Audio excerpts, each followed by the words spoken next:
put that out.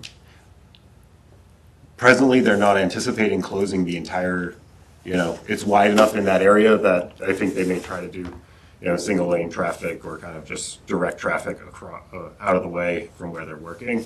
But I want to get the full details of the schedule, kind of anticipated time that they'll be working in that area, so that it can be shared with the public, both in the commission's meeting, and I've asked for it to be posted on DPW's Facebook page, as that has a good following for these types of road closures and access, and those are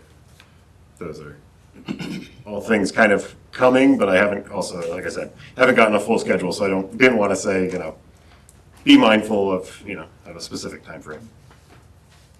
And I think with the trees the trees that Jim was referring to, one of them is the one that's coming down on Tuesday, and Yep. the other two were going to be part of a more comprehensive assessment. Yes, because there are some larger dead branches that also would need to be, that would likely need to be pruned, as they are, depending upon their risk to continuous access up, both through the entrance within the parking area off of Depot Street, and then again continuing up to the camps.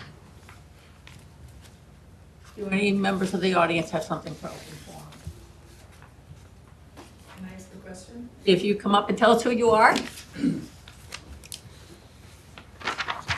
So, my name's Junick Marwin. I live on Kings Pine Road. So some of you have stolen my thunder. I wanted to know about the sign.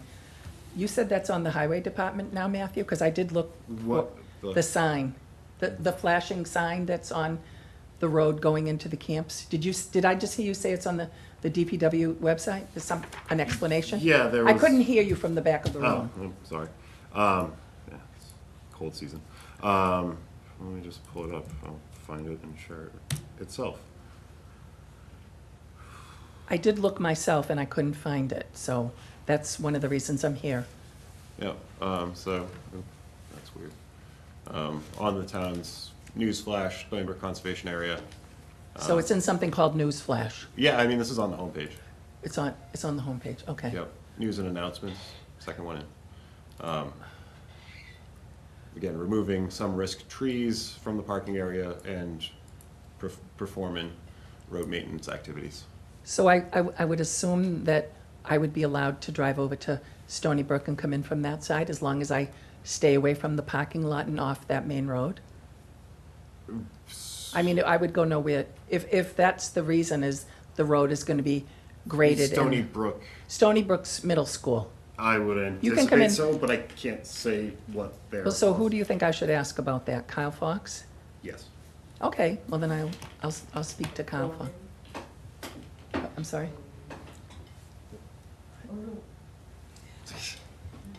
Okay.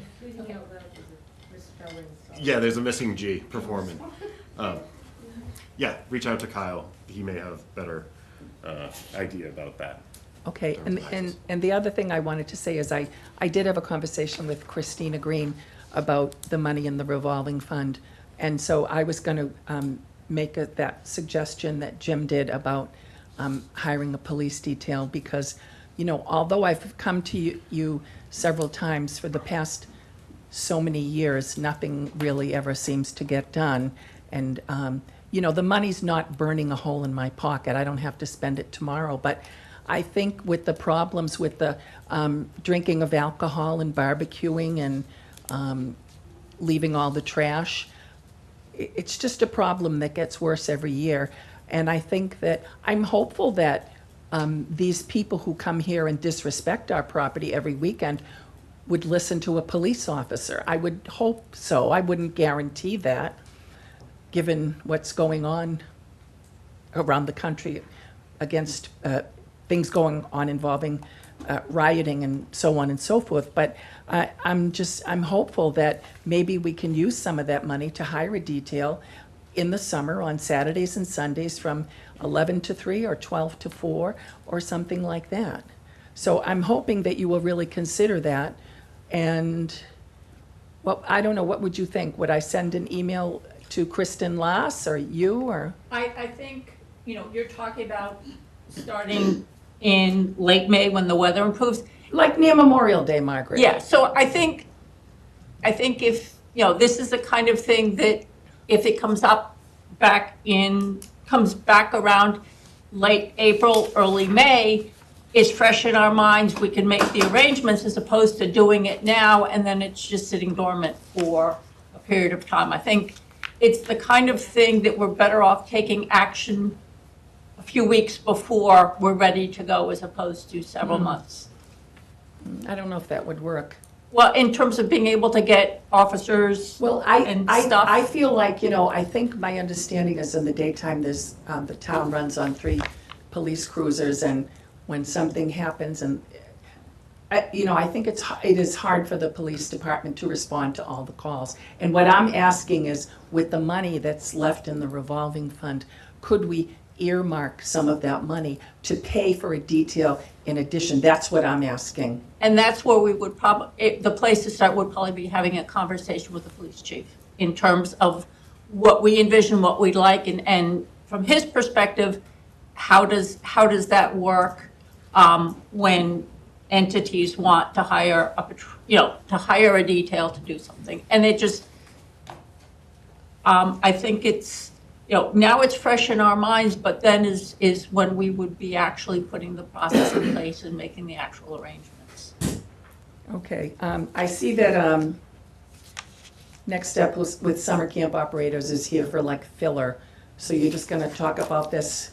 That's I our see list that's of ongoing items. Some meetings, we have an update, some meetings, nothing has happened since the last, but this is a place we keep all of the things that are on our to-do list that we have to get taken care of. They're not necessarily all moving forward meeting to meeting. So you may or may not talk about that tonight, since it's not an agenda item. Is that what you're saying? Is if there's an update, when we get to the discussion and action items, if there's an update, Matt will share it with us. But no, when it's not on the actual physical agenda itself, then. Then there's no update. Well, not necessarily. No, there won't be a vote by the commission. Right. Okay, so the agenda item is for things where we would need to take a vote. Yes. Okay. Okay, so I'll reach out to Kyle Fox and I'll get a little more detail about that activity on the 14th. Thank you. Thank you. Thank you. Anybody else for open forum? Moving on to our other 7 p.m. agenda item, we have a continuation of a public hearing and issue order of conditions for Town of Westford Department of Public Works, the Acton Road culvert replacement.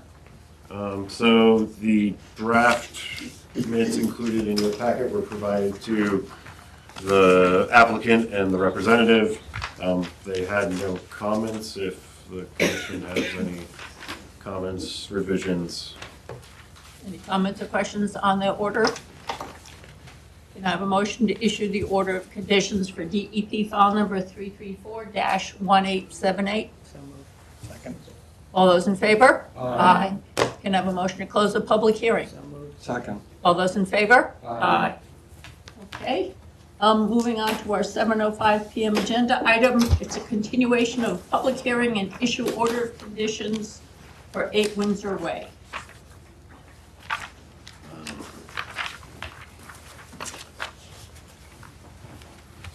So as noted, evident by the highlighted asterisk,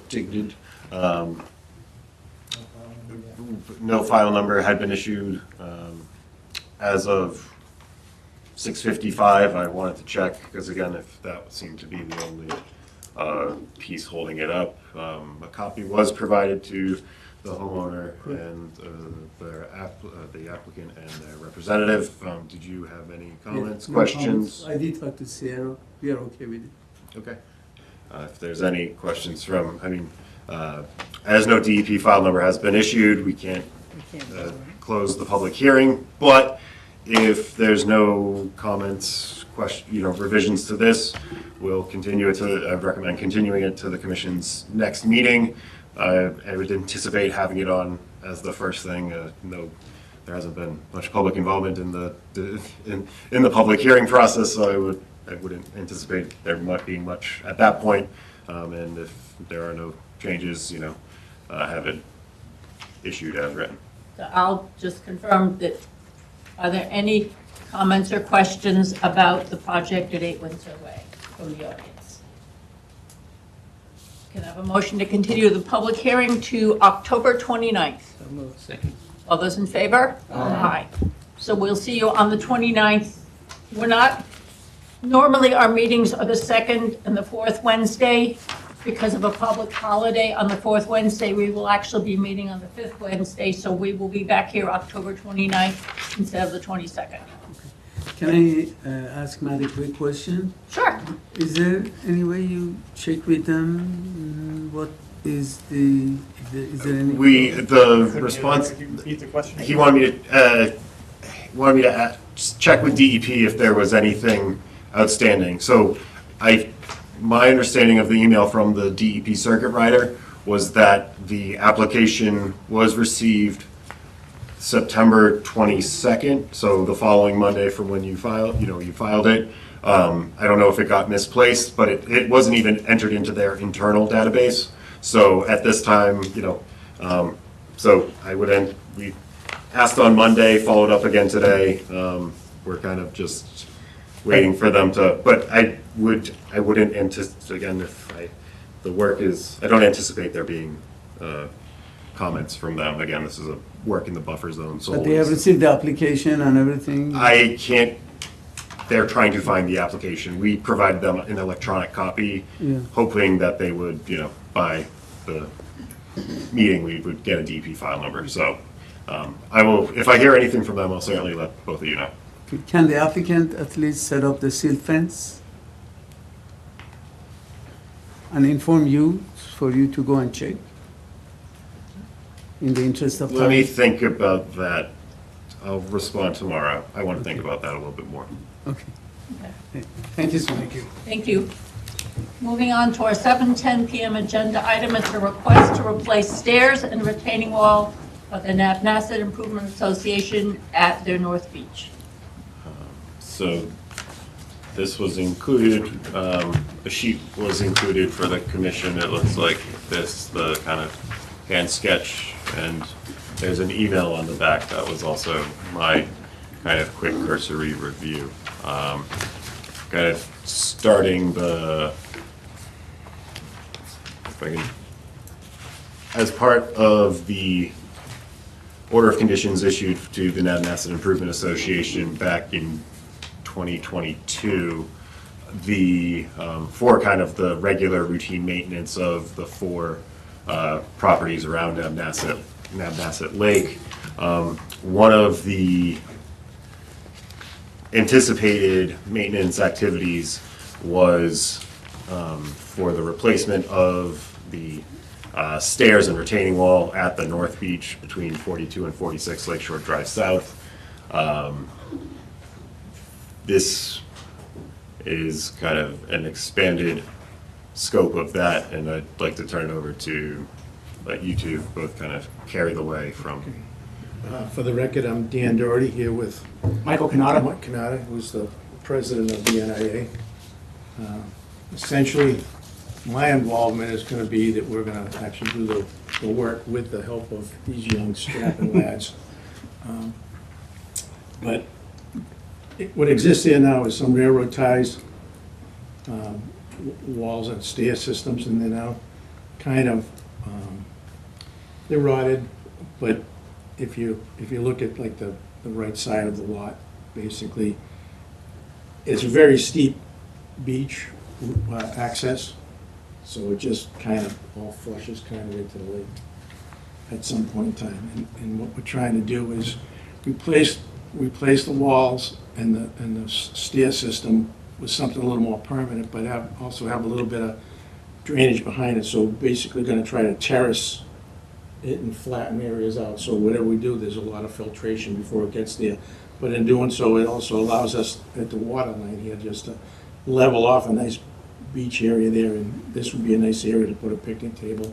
And it can still stay pretty steep there, but the only additional things that we're going to be doing is kind of flattening out and moving the fence a little more towards the, away from the street.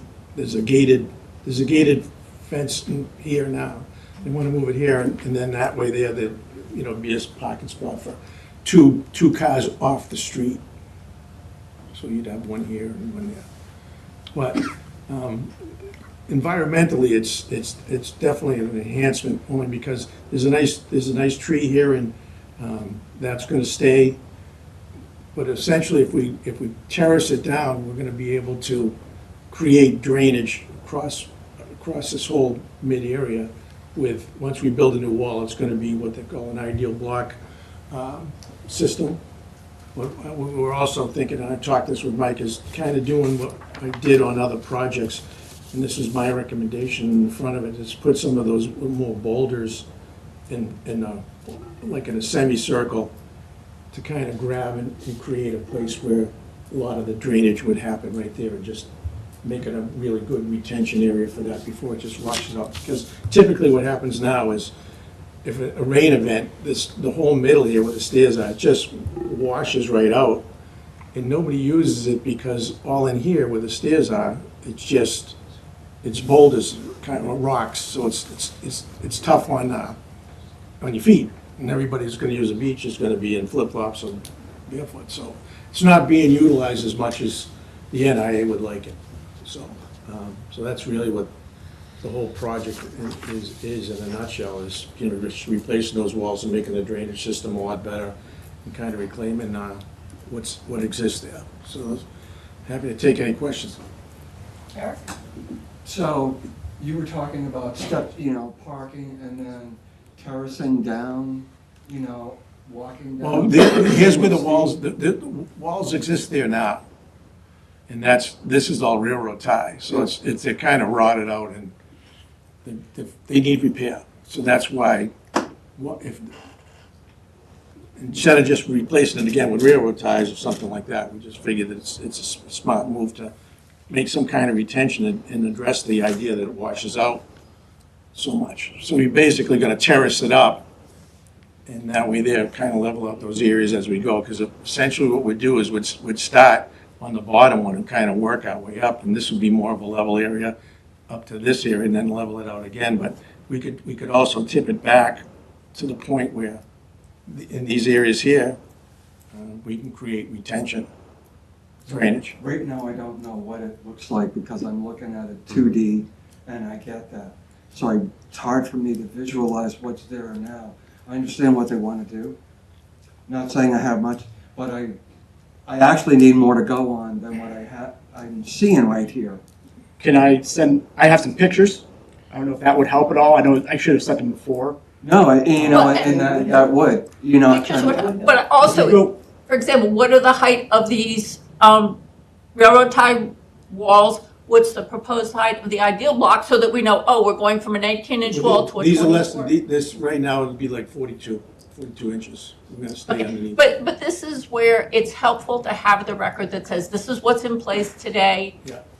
Pictures would be great as well, but it's kind of like, it's really helpful to know this is what we're starting with, and this is what the new plan is, so that we can start to see the positive impact that these changes will have. Like you say, the height of the wall is going to be 42. If it was 48, we'd need something from a structural engineer about, the wall and its ability to retain, what's behind it. Soil. So, yeah, I get what you want to do. I get the concept. It makes sense. I just like to understand a little bit more what's there. Okay, Noel? I think it would be helpful to have distances too, approximate distances. So from the water line up and It's about just working our way up from the water. It's about 20 to 25 feet to what that proposed wall is.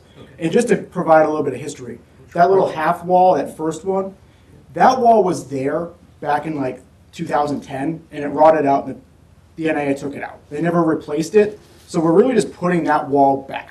Okay. And just to provide some more context, I used to clean the beach when I was a kid. My grandfather ran the organization. There was never this erosion problem on those beaches when that wall was there.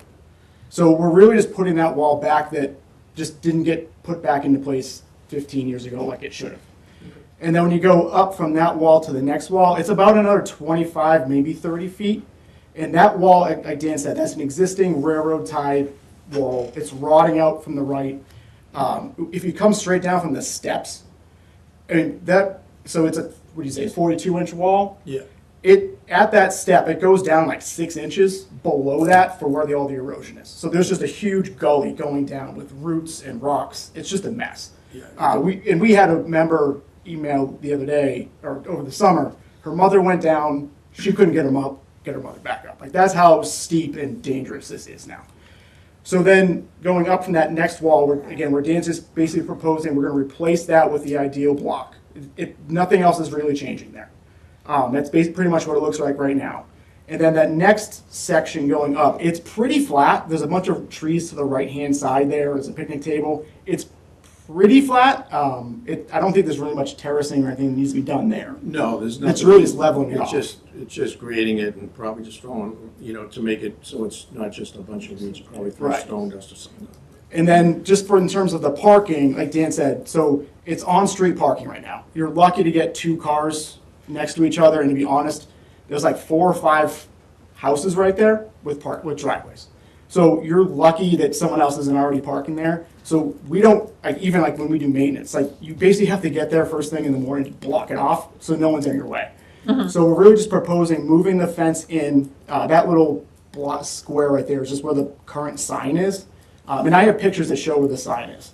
And really all that is right now is just weed and nothingness.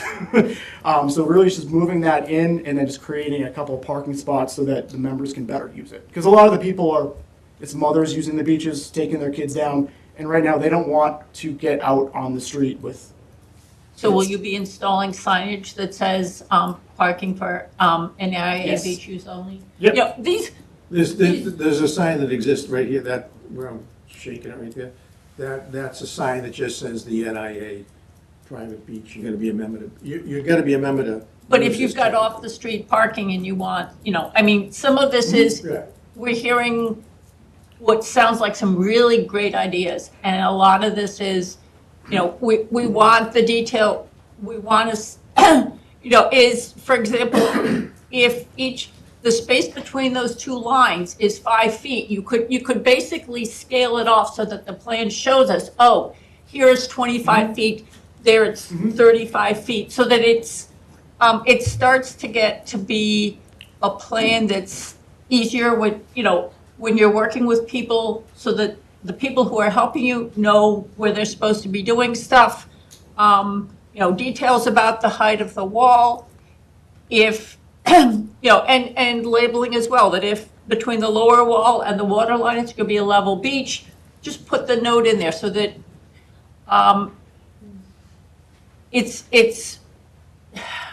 it becomes easier to explain and to understand, this is the work that was approved. Showing the change, moving the fence, the parking spaces you're gonna make. We really want to see a plan of what you're envisioning providing for your members. A little more detail, and maybe even we should take a quick site visit. That was gonna be my, Yeah, I was in the next gonna couple say, weeks, That's a great idea. stop out, do a Because, quick site this is visit. great for discussion, and maybe we could go out and take a look and then come back and, between that and, what we discussed tonight, gives them the direction. Because I can understand wanting to move forward. I can just understand us needing the basic level of, of a plan that we can accept. Okay. I couldn't accept this plan. And Michael, sending those pictures to Matt is a great idea, because pictures a lot of times will give us a much better visual than, Trying to figure out what's plans. going on Yeah. with this 2D plan. yeah.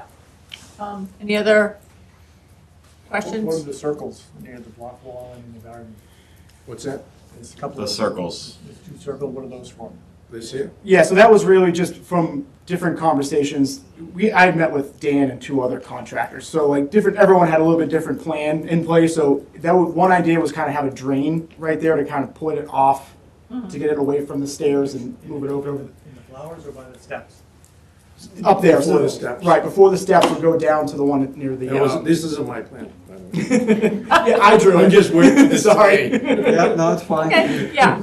Yeah, I didn't know what kind of detail was needed, so I can definitely draw it up better than this. yeah, and And if they're drains, where to? So do we need the drain? Do you think? You're not gonna need the Right. drain, because this is what's gonna happen, any kind of grading, we're gonna try to get it all to go to the, where that terraced area would be and have okay, a and that, retention area, so everything's gonna kind of slope before you get to the stairs at this point.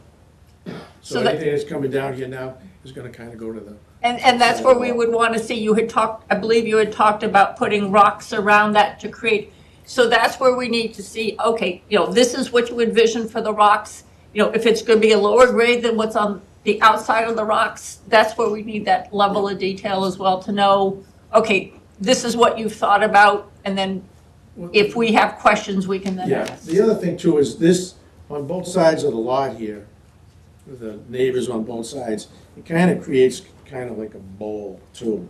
So Okay. that's the part that no matter what, this is always gonna have, we have to address the Okay, runoff, because this is basically the lowest point. so who should Matt coordinate with to set up a site visit? I'll do that, or he can do it. Yeah, either one. Just- Okay, I'll be in touch to look for something in the next. Actually, I'd be happy to, Peter, I'm always in the hood. any other questions? One quick one. Will you be using a lot of machinery? Like, how do you propose to do it? Was it Some of manual? definitely some of the, to create, we have to do a bit of, some excavation from where the wall systems would be. Right. And that would be, you put down base stone and then Sure. you start building a wall and you backfill it from there. And obviously the grading portion of it would require. But it's not gonna be, because of the hill, it's gonna be like a mini excavator and a bobcat. It's not gonna be like heavy equipment. Okay. Would you be doing it at the same time as the drawdown, so maybe you could bring equipment along? That would be the ideal situation. That's Okay. what we're hoping to do. So. Okay, yeah, and that level of details about your plan, The drawdown is actually underway, as you know. Mhm. The highway department is taking up some of the things. We're gonna be done that by, what, November 15th, right? I'll have to look at the order. I don't remember what the I time think is, it's but November 15th. So. any should, questions? no. Any comments or questions on this project from members of the audience? So Matt will be in touch to set up the site visit, and we'll continue this discussion at our next meeting? Yes. Okay, so just so you know, because of a holiday, we're not meeting the fourth Wednesday of October, we're meeting the 5th, so we'll be back here on the 29th, not the 22nd. I'll be here anyway. We have, if you Okay. can coordinate that timeframe, that'd be great. Try my best. Don't put me the first day and the last. Okay. Thank you very All much. right, good to see you. Moving Eric must have on, missed me, I haven't seen you in a while. No, really, huh? moving on Don't say it to, like that, don't say it like that, come on. It's all good, good to see you. All right, see you. moving on to our 7:15 PM agenda item. It's a continuation of public hearing and issue order of conditions for Hyun 30 Preservation Way. Good evening. Good evening. So kind of following up from the discussion in the commission's previous meeting, distances perpendicular to the line parallel between the 2 points. The distances have been noted. Couple of things have been addressed including the roof and kitchen being, the outdoor kitchen being relocated outside the commission's 30-foot no disturb buffer. Did I miss anything? Got it. There was a drainage or, wasn't there a dry well? Is that what that box is? Yeah, the downspout connection point is in here. So, So so that's where it would be infiltrating under the deck? That's where the existing gutters are Okay, connecting. And so during excavation, we'll know exactly where the dry well is in relation to that connection downspout. So the idea is to have the kitchen roof that will be new connect in the same manner. okay.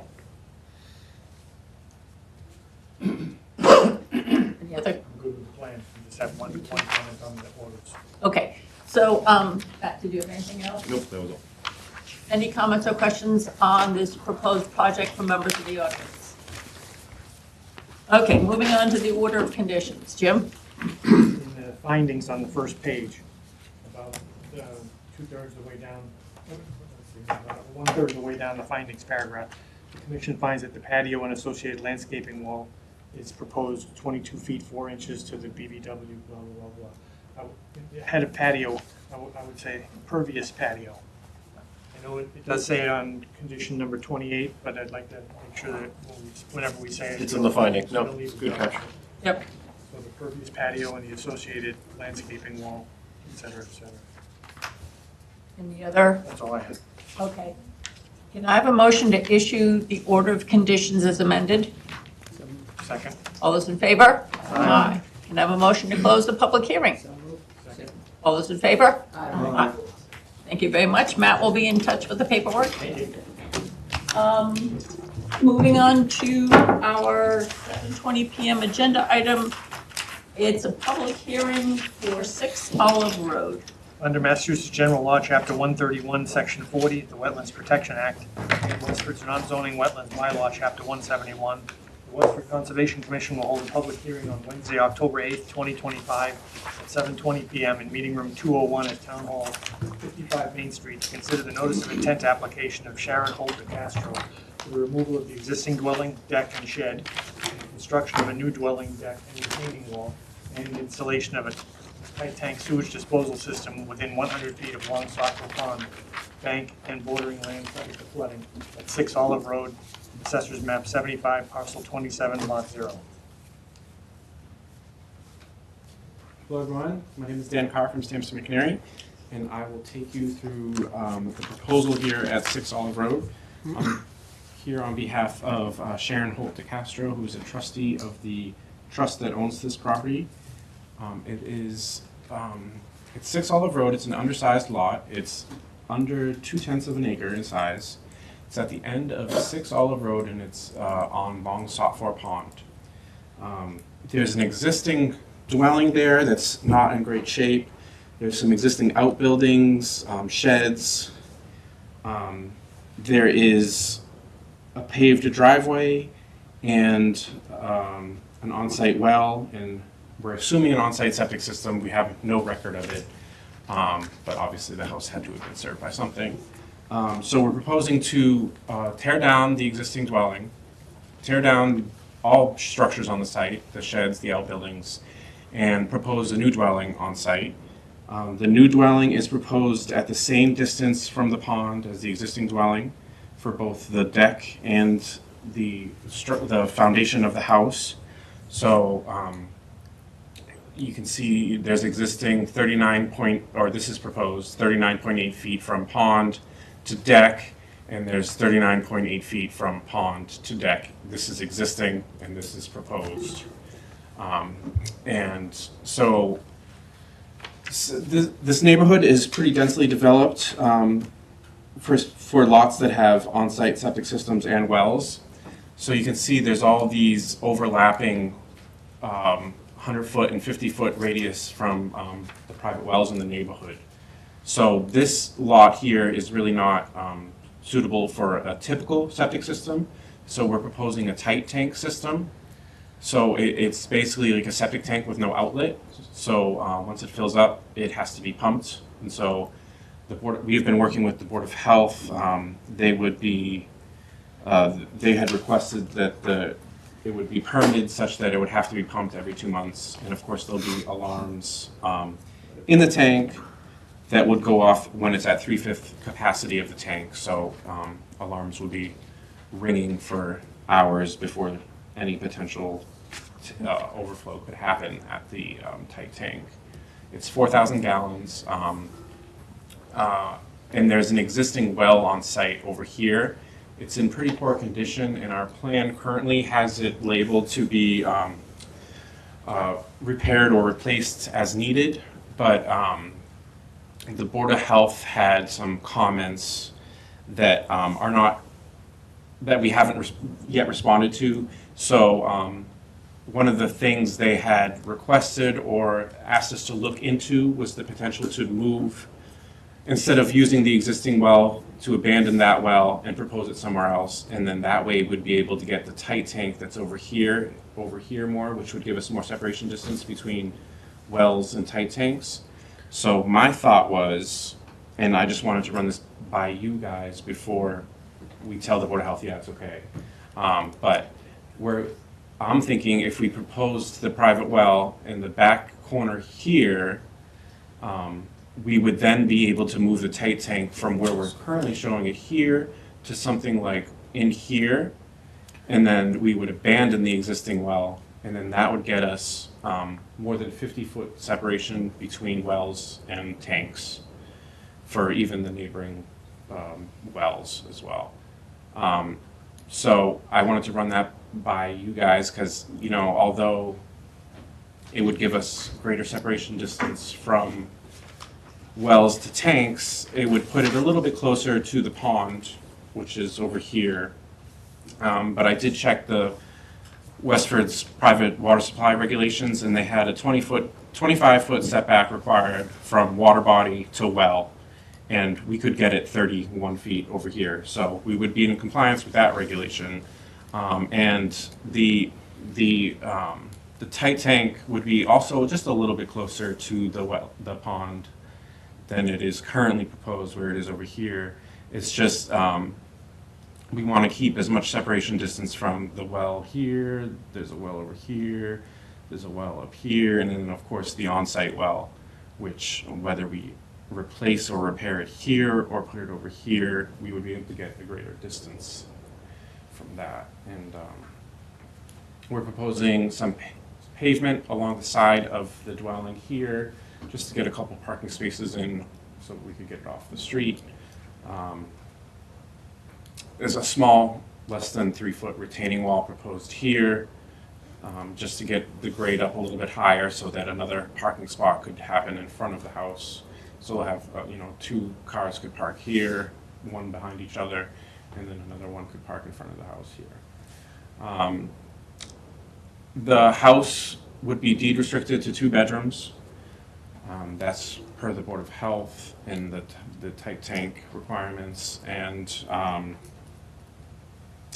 like I said before, we're matching all setbacks from the pond with existing versus proposed, and that includes separation distance to lot lines. I know it's not really the Conservation Commission's, not really in their purview, but we are matching all separation distance to lot lines. We're actually improving separation of lot lines by removing the sheds and outbuildings that are over here that are, just inches away from the lot line and falling apart, really. And of course, we're proposing siltation barrier, down gradient of the proposed work here. What else? I know Matt had emailed me asking if we were proposing to do anything along the pond, and we're not currently proposing to do anything like that. So the current owners, their goal is to sell this property, and so we don't want to waste time and money designing something that a future owner will have their own expectations for. So if they were to do anything further than beyond what's shown on this plan, they would, have to come back here.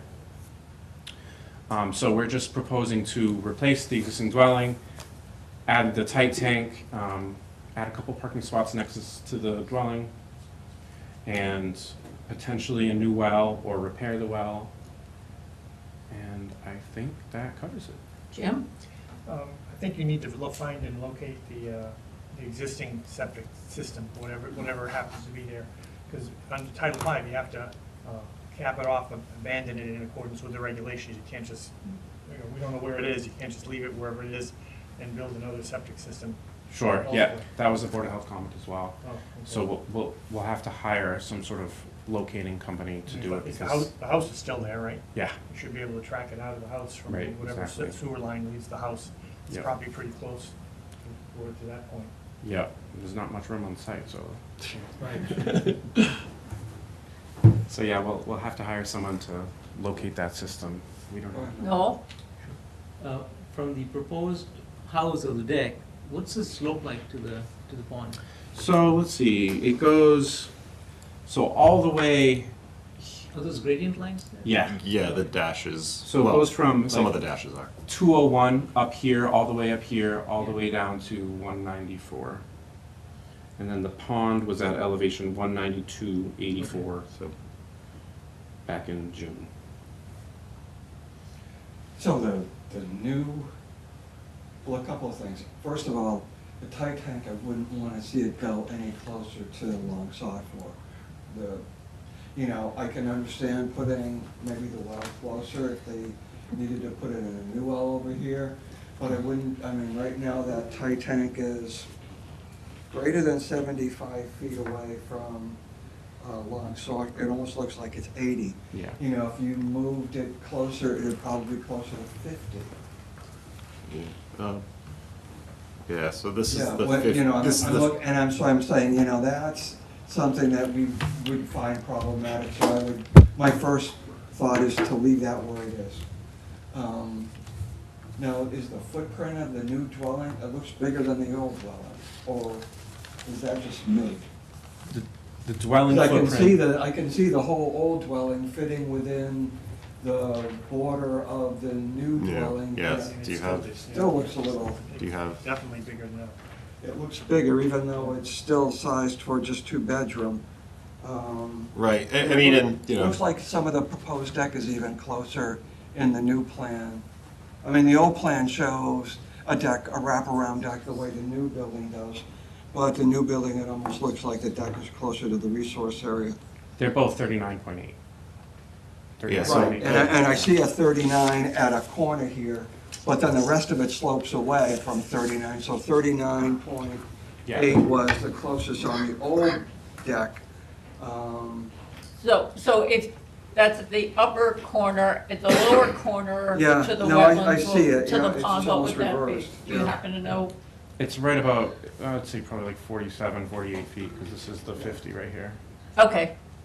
So it's just, And, I mean, it kind of is converse to. Yeah, no, the per- I see it, Because it's, yeah. you know, we're so Yeah, now it's kind kinda of flipped, opposite end yeah. is, that 47, 45 feet, and the nearest corner is, that You approximately know, other than 40. that, just, that private, I'd want that tank as far away as I could have it. it, So I like where it's proposed now versus maybe moving it closer. well, and I guess one of the questions I would have is where the tight tank is shown now, you're going to be covering that with pavement? Correct. Does that make it that much more difficult to To service? service or to make, thinking long-term, if something causes the tight tank in any way to fail, is it just that much harder to, are we Do creating? you know what the loading is of the tight tank? It'll be H20 loading, so it can be driven over. Yeah, And the they manholes- make them that way. The manholes will be to grade, so you'll have Right. access through the Okay. manholes. And if, many years in the future, if there's a problem, I think, excavators are pretty easily. Yeah, dig up. excavator, pull the tank and put in a fresh one. Yeah, but, we're talking about, you had outlined fail-safe systems, the alarms and stuff like that. And my concern is if any of those alarms, preventatives fail, do we have anything else from a containment perspective to keep it, to keep what's in that tank from getting out into the subsurface ground? I don't know how those manholes on top are blocked. No, But other I than that, meant, it's failed, or it would be backing into the house. But so, I mean, and that was a question I Okay. had, was in terms of, is there a poly barrier or anything required? So the Board of Health did ask that a poly barrier be placed between the house and the tight tank here. Okay. And so we would put that from the bottom of the tank to the top of the tank, between the house and the tight tank. and so if you moved it where you're talking about it, would you put the poly barrier between the tank and the house or the tank and the pond? We could do both. We could wrap it around both sides. Okay. And that was kind of Eric to, in lieu of not knowing where the existing system, for lack of a better term, is, would the commission be comfortable if the tank was being located no closer than the existing, so if, for example. Yeah, but that wouldn't be maximum feasible compliance, because I know they can stick the tank. Okay. So that would be Yeah. my response to that. Does public health come to, with the proximity to the well? Because right now it's We do maximum 46. feasible. Well, no, I know where you're going with that, in terms Yeah. of, the interest Yeah, of protect, offsets. the interest to the protection of Yeah. private water, private water supply. That's an interest the commission, Yeah. is under the act that, so I think there is, it's not public health as, but there are these, kind of variables where, you pull on one and it's. True, but I know that the well that they're gonna install is gonna be such that there should be no hydraulic connection whatsoever to it. I mean, right where it is, I expect it to go down at least a couple 100 feet. But maybe not. It's the gonna be in neighboring wells. rock. We don't know the condition of the neighboring wells, so. I mean, I live right around the corner, it's 3 feet to rock, mine was. Yeah, Well, we'll yeah, get to we- public comment. Yeah. I want to get all these questions out first, and then I'll open it up to the audience. The other thing is, we tend to require a no disturb buffer to the resource area. So what would people think about requiring a no disturb vegetated buffer along the edge of the pond? That way we're getting the buffer and the protection that we want. If a future homeowner wants to put in a set of stairs. What's it look like right now?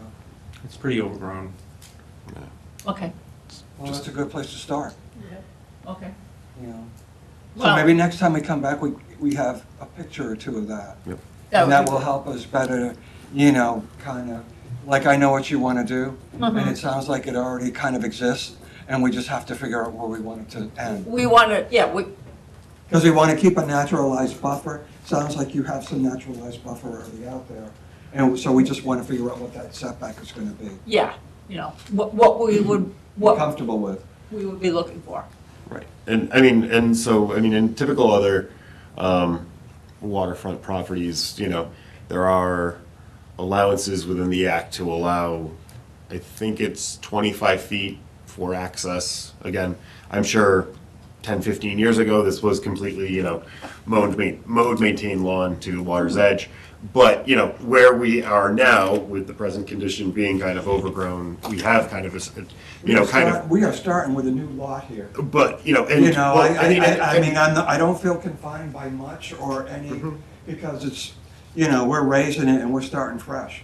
But we also have a future owner unknown. There's no point in trying to think ahead to what they would want. Yeah. Naturalized We'll buffer, put in they come place- back and We'll talk put to in us place with what what we they want.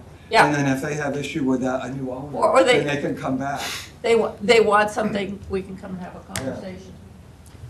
And one of the other kind of comments I did raise in my review was, I asked about a dock, which again, that can be a future Yeah, home. and that's not even our, that's not Again, us. I didn't know what the, We don't where, issue a chapter 9, we don't do the chapter 9. but they do need to get an order, it included in the order Yes. of conditions because Yes. it is an alteration of the land under water body. There is an existing kind of dock that, again, to the point of, take a couple photos, is present kind of on this northerly lot line. And my request at that time was kind of, if we're doing demolition of the house, let's try to have that removed to the maximum extent we can. So, there's not some debris. Artifact that's hanging out there. Yeah, petrified dock. And so that you were generally, Yeah. hand removal, do it carefully, conscientiously. I'm assuming any new dock would be done in sections and pulled out the way we do. Right, Yeah, and that's we a do new every other home, dock now. and that's a new homeowner, new homeowner. And that's for somebody else. Yep. Do you have anything else? No, again, just kind of to the commission, did provide the Board of Health's comments. Again, their meeting was Monday night, Tuesday they provided, That was, provide them. So again, kind of to my point about competing, pulling on different strings and yeah, things. competing interest, I get it. I didn't want to say that. It's not, we're all working towards the same goal. But that was all. Let's open it up. Okay, So if the members of the audience have comments or questions, please come to the mic. Let us know who you are and what your question is, or your comment. Goes, and I can offer some insight. I live- What's your address? I live at 5 Olive Road. Okay, cool. But my family, we were on all three sides of it. We've had that house between us for 20 years vacant. And I've been living in this house for 40 years, but my sister's on the other side. She passed away recently. She drowned on that dock you were talking about, right next to it 2 months ago. If you look where it says proposed dwelling, straight up there, there's a little square, it says, it's a shed right there. That was an outhouse. The main building used to draw water out of the lake. If there was a septic tank, it's underneath the paved driveway. The house has been vacant for over 20 years, at least 20 years. So where do you think the septic is? Underneath, pretty much where the tight tank is gonna be? Yeah, Okay. I mean, that's the only place it could be. They were in there with machines a few months ago. The buffer is 100% knotweed. We're just fighting that knotweed, trying to keep it in that yard constantly. So you're talking about along the edge of the pond, it's all. And done. it's come across, it's not a paved road past the driveway, it's just it's a public beach on the end, but people can't access it now because of the knotweed. It's for the residents of the road, on Olive Road. I had a couple other thoughts I was gonna make. Oh. The what? Yeah, there are a couple of submerged docks there too. Okay. That are underwater. You know, and my sister, we don't know what happened to her. She was 80 years old, she was found in the water, right next to that dock. They used to, the well, I believe, is an old hand-dug well. It had a concrete, 3-foot concrete pipe sitting there, probably with a deck on it and a hand pump. The man that owned it, who recently passed away, I caught him dumping a gallon of pee in my yard one time, so he was peeing into a jug. So there's not much of a septic system in the house, if there's any. And, did you want to say something, Sue? Thank you. Thank you. Hi, my name is Susan Woodbury. I live at 8 Olive Road, which is the house just to the left of the proposed drilling that we're looking at. And we also own the house on the other side, to the top of where you're proposing the dwelling. A couple of points we wanted to make. I think I don't think that's where my well or my septic system are. So I'm not sure. Can you, So you're saying, Laser pointer. so don't look at it, but you can use that to point at the plan. Okay. Beautiful. Yeah. So you- that's Oh, that's you're where down you there. say my Sorry. well is, and that's where you say my septic system is. I'm not, where is my house? Is this my house right here? No, that's the lot line. So I think where Okay. it says like NF Woodbury Woodbury. would be somewhere in there. So I'm guessing this is like my house right Yeah. I here. think there's a picture of the house in another. Yeah, in a scroll different up, you drawing, can see there the was a house. picture of the house. So,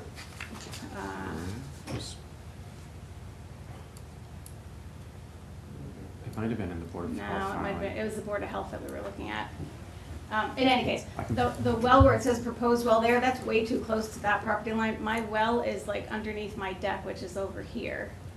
And then my septic is right along my driveway, which Yeah, it's would almost probably be back over line. here. The only reason I mention it is if this is my well in your drawing and it says a certain distance from that, is it gonna make it closer to my well if that's not where my well is? And does that make a difference? through you, Madam Chair, Do you have Yeah. would you allow them to come out and actually locate say the well and, Sure. okay, so, Yeah. access onto the Do you other have a property. survey plan from like a prior septic or house building or anything like that where? There was nothing on file at the Board of Health. Yes. Okay. For your lot, there will be no, are you aware that there ever having been any formal engineered plans for your lot that would help to, I am not aware of any. We bought the house in 1990, and okay. it's just So, nothing's This has a moved. professional land surveyor stamp on it. Yeah, I know where the well Yeah. is because we've had it. We know I'm gonna say exactly dug where the up. well is, we know exactly where Yeah. the septic is. Yeah. We have two Two concrete covers. concrete covers right next to our driveway, and we can, So Or if, flag. if you'll let them come onto your property, survey locate them so they can be correctly identified on the plan, that would probably help us all. That would help. Sure. Just for the distances. I don't know if it would make, maybe it doesn't make difference, I don't know, but in case it makes a difference. We were on the Board of Health meeting the other night, and hearing the possibility of moving the tight tank further away from my well sounded great to me. I realize now that doesn't sound so great to you, but I didn't like it so close to my well. Your well's probably pretty deep though. Do you know when it was installed? 1950? long time ago. Just hard to know, you know, Yeah, typically you yeah. have well details. Yeah. Yeah, No, yeah, I didn't know if they'd dug well, you know, drilled well. yeah, before we bought the house in 1990, and it had been there for, It was there when I was a kid, in so the early he, seventies. yeah, so like, that, this is his uncle, and this Well, is it'd my certainly be husband. helpful to know what they have. Yeah. is there any, would there be any record someplace of how deep the well was? if anything, it would be in the Board of Health file, which I imagine you probably already looked at. It's empty. Yeah, you know, if there isn't if there isn't a septic location, then that's probably not. So, Sorry, I remember what I was gonna say. Olive Road is not plowed in the winter time. Okay, can you, You go to the microphone. yeah, the mic, It's a private road, and they don't plow in the winter time. I can't get propane delivered in the winter. The trash doesn't come down in the winter, so you're not gonna be able to get it pumped in the winter either, the septic. so if it's a private road, who, Who maintains? Well, We do. Yeah, we do, but it's a steep hill, and I plow it, we sand it during the day, there's melting, freezes at And it night. remelts right Until here. the sun gets there noontime, it's a sheet of ice. Fortunately, he's retired, and we park, we own the property behind We us, own this we park on property the too. top, in a different location. the last time I got propane in the winter, they had to winch the propane truck up the hill to get it out of there. so you're saying that, in the case of the alarm going off It in, might be problematic to get it pumped in the winter. yeah, I mean, the mailman, nobody comes down in Nobody the comes down. wintertime. okay, Even UPS walks down with the package. or skates down, How yeah. far is this from the main road, roughly? There's like 6 houses on the street. I don't know, maybe, If you scroll up to the right-hand 200 corner, you'll maybe, see or a more feet. locus. yeah, so here's kind of, There's the locus, okay. yeah, not, Yeah, Just, yeah, 3 more houses. 4 houses deep. Yeah. I was gonna say, I don't know, 200-300 feet? Looks like Top. it's two- Between 2 and 3, it's a pretty Yeah. steep hill. Okay. yeah. You can kind of see the grading. Yeah. So, Okay. I was gonna ask, what does floodplain zone A mean? What's that? so the floodplain zone A is the area of the 1% annual flood risk. In terms of the commission, that's the bordering land subject to flooding under the Massachusetts Wetlands Protection Act. Okay. So that's why it's on the plan. It's, you know, an additional resource area, in addition to bank for the edge of the pond, land under water body of the pond. So that's why it's shown. So Okay. you mentioned something about the vegetation and everything, and yes, 20 years ago, it was a beautifully maintained, groomed lawn all the way down from between the house and the lake. It is now very overgrown, and I would venture to say you could not walk from the house to the lake without sinking in muck. It is not, something has to be done. You couldn't possibly sell it the way it is, but you're saying let the new homeowner deal Well- with it, that's fine, but No, they and- can't. So is this, so, you're saying that, that it's not actually walkable soil. Not anymore. It was 20 years ago, it was very well maintained. Can you, They had to get the other machine to pull that machine. I'm Jim Woodbury, 8 Olive Road. My uneducated opinion is this was a beautiful lawn, and it got overgrown, and the water runs down. It's so overgrown, the ground doesn't get any more sunlight. And it doesn't dry. it's saturated. Yes, it doesn't dry out. I think that's, we have cats that we gotta go into that yard several times, once a month anyway. It's this high, and you push it through, and it's kind of mucky. I know they tried to clear the lot, and I'm not trying to prevent anything here, I'm just trying to give information. They tried to clear the lot, and they went in there with a field mower, and that got sunk right down to the tires, and they had to pull in a tractor machine to pull it out. So it is quite mucky. Depending on the time of year, it might get better, but that was over the summer at some point this year. Like I said, I'm not trying to talk anybody out of this. They're entitled to. Yeah, I'm not trying to sway anyone, just trying to There's give a lot of you things what that I need to know. be Yeah. updated on this plan. So the things that we need is you Do can, you want to see if there's any other comments? any from- other comments from members of the audience? Yeah, one comment, I don't even know if this is where I asked this question, so feel free Okay, to well, tell me ask to- it, if it's someplace Feel else, free we'll to let tell you me I know. found sand. No, we'll tell you where to take your The- question. The proposal looks like a 2-story house, only in that one little comment there. It's currently like a 1-story house with a loft. I just didn't know how much this is gonna impact, selfishly, my view, I'm one up from the lake. That His would- view, he's one side from the lake. It would be, Planning board. I thought no, it it'd be, the zoning bylaw would dictate how high a structure can be. Isn't it like 32? Yeah, I forget what but the zoning, so if the building commissioner as the zoning enforcement officer, again, you don't have architecturals, no. So that's kind of, again, when a building permit is pulled and work is a building permit is applied for, that's when the building commissioner would be looking to ensure that it is consistent with the zoning bylaw in terms of height and setbacks. Again, this was reviewed as the proposed dimensions are no closer to the abutting side rear lot lines, that it's But I'm not. assuming, yeah, you've got to assume that it's gonna be 2, that they take full. I've never seen. Right, I wouldn't- No, it may be limited to 2, what it was before. I've seen some pretty big 2s. So my other comment right here, so the current house does angle, it is not completely straight line against the property line. As you can see, it really only touches on that one corner where they're proposing building the whole house. We own the house that's right here as well, which is just now gonna have an entire house right next to it instead of, you know what I mean, kind of angled in a way. Zoning Board of Appeals and the setback? Yeah, building commissioner and the zoning board of appeals, Yeah, that's kind of, that. That would be where you take those questions. Okay, shoot that mine. Thank you. Thank you. So, Other questions? Just not, I just want to make sure. yeah. So, and you're welcome back to the next meeting when we Yeah, continue. ask more.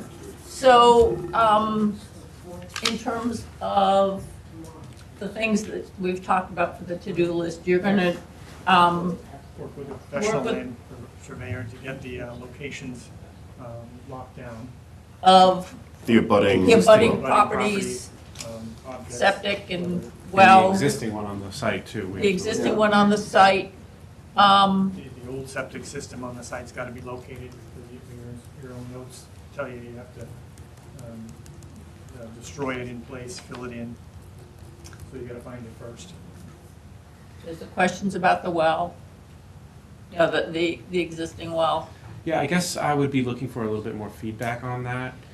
is there a minimum distance? You know, I know the Board of Health is going to say, push it further from the wells, and we're going to say, push it from the wetlands. So if we could keep it greater than 50 feet to the pond, would that be acceptable? Are you talking the tight tank? The or are you tight talking? tank. Okay. Just so, it would be nice to be able to get 50 feet from the wells to the tight tank, all the wells. It would be nice to get greater than 50 feet. Well, I think first we need to know where the wells are. But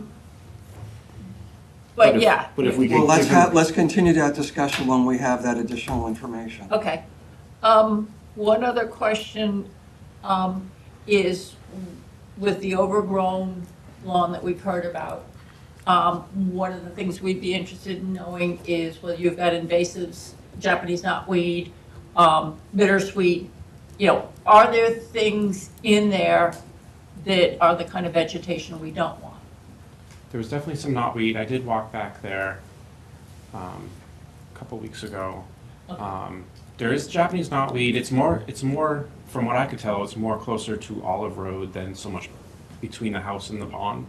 Okay. There was a lot of jewelweed, and Okay. some type of shrub right along the edge of the pond. I don't know what kind it was, though. I think it we was- prefer not to have it, You know, if it's being maintained and mowed right now, or trying to not. be, yeah, I would just say, No, but- let's make sure that But that if you- doesn't happen between now and, you But know. if you can provide pictures of what's there, your Japanese knotweed, that shrub along the edge of the pond and stuff like that. So if we're looking at other invasives, you know, that's just, it's nice to have information to have now, not later. So we're ready to continue the public hearing. What, 29? does that, Well, I'm does, thinking the next Board of Health meeting is not till November, and they haven't set a date for it yet. you But I see, First or guess- second November, maybe? Well, we only have one. Excuse me. All right. One November meeting being the 12th. Okay. but if, you know, in terms of, if you were able to locate the other, you know, the well on the abutting property, the septic, et cetera, That's true. We could have additional information by the, what did you say, Yeah. the 29th? because I think that's material to the discussion of the tight tank. No? Quick question. So this says 0.184 acres, 0.149, right? 0.18, yeah. There's another map, it shows 0.63. It's a nit, but I'm just curious why. Yeah, it's, our survey crew went to the site and did a full professional survey on there that, Okay. there's bounds that we found on site that, Okay. you know, give us a more accurate view of the lot size. So, you need to be slapped on the back. Some water. Still breathing? Okay, so does, do you think you'd have some material information for us for the 29th? 29th, that I you come think we back with could, another? Okay, so can I have a motion to continue the public hearing to October 29th? So moved. All those in favor? Aye. Now, so we'll be back on the 29th. You're not going to get another abutter notification. So it just, you know, being here at the meeting, hearing when we continue, that's when you know the next time we'll be talking about this. So thank you very much for coming and providing the information and flexibility to help locate things like wells and such. How is he gonna get in touch with us to show him? I can give you my email. Yeah, so you'll be talking directly with the applicant's engineer. But yes, if you have questions, emailing Matt is always good. His email address is on our webpage on the town's website. I think it's msalem@westfordma.gov. But yes, you know, if you can talk directly with the applicant's engineer, that makes it a much more productive conversation. Okay, so we'll be back on the 29th. Can I have now we're moving on to our 7:30 PM agenda item, which is a minor modification request for 18 Dana Drive. Yes. And that's rescheduled to October 29th. Okay, so moving on to 7:35 PM, It's a continued public hearing and issue order of conditions for Jack and Clara Farmstead LLC, 400 Littleton Road. Thank you. For the record, Brian Goodrow with Hancock Associates. So we were here before you 2 weeks ago, and we had continued to do 2 items. Revise the plan to show the 3 proposed signs, which we have revised and reissued, and then the standalone O&M operation and maintenance plan for the fence and the restoration area, which we also provided. That's it. And you had a chance to review the orders? Yes, so Matt and Sierra sent over a draft order. We didn't have any comments on that. Any more comments or questions from members of the commission? You good with it, Jim? Any comments or questions from members of the audience? And I have a motion to issue the order of conditions. Second. All those in favor? Aye. Can I have a motion to close the public hearing? All those in favor? Aye. Was that easy or what? It was, thank you very much. Okay, Thank you. moving on to our 7:40 PM agenda item. It's a continuation of public hearing for Zom Living LLC, 37 Powers Road. Thank you. Again, for the record, Brian Goodrow with Hancock Associates. So we were before you 2 weeks ago, and we had a couple of housekeeping items and some additional information. We issued a letter, a spec sheet on the anti-desiccant, which I'll get to.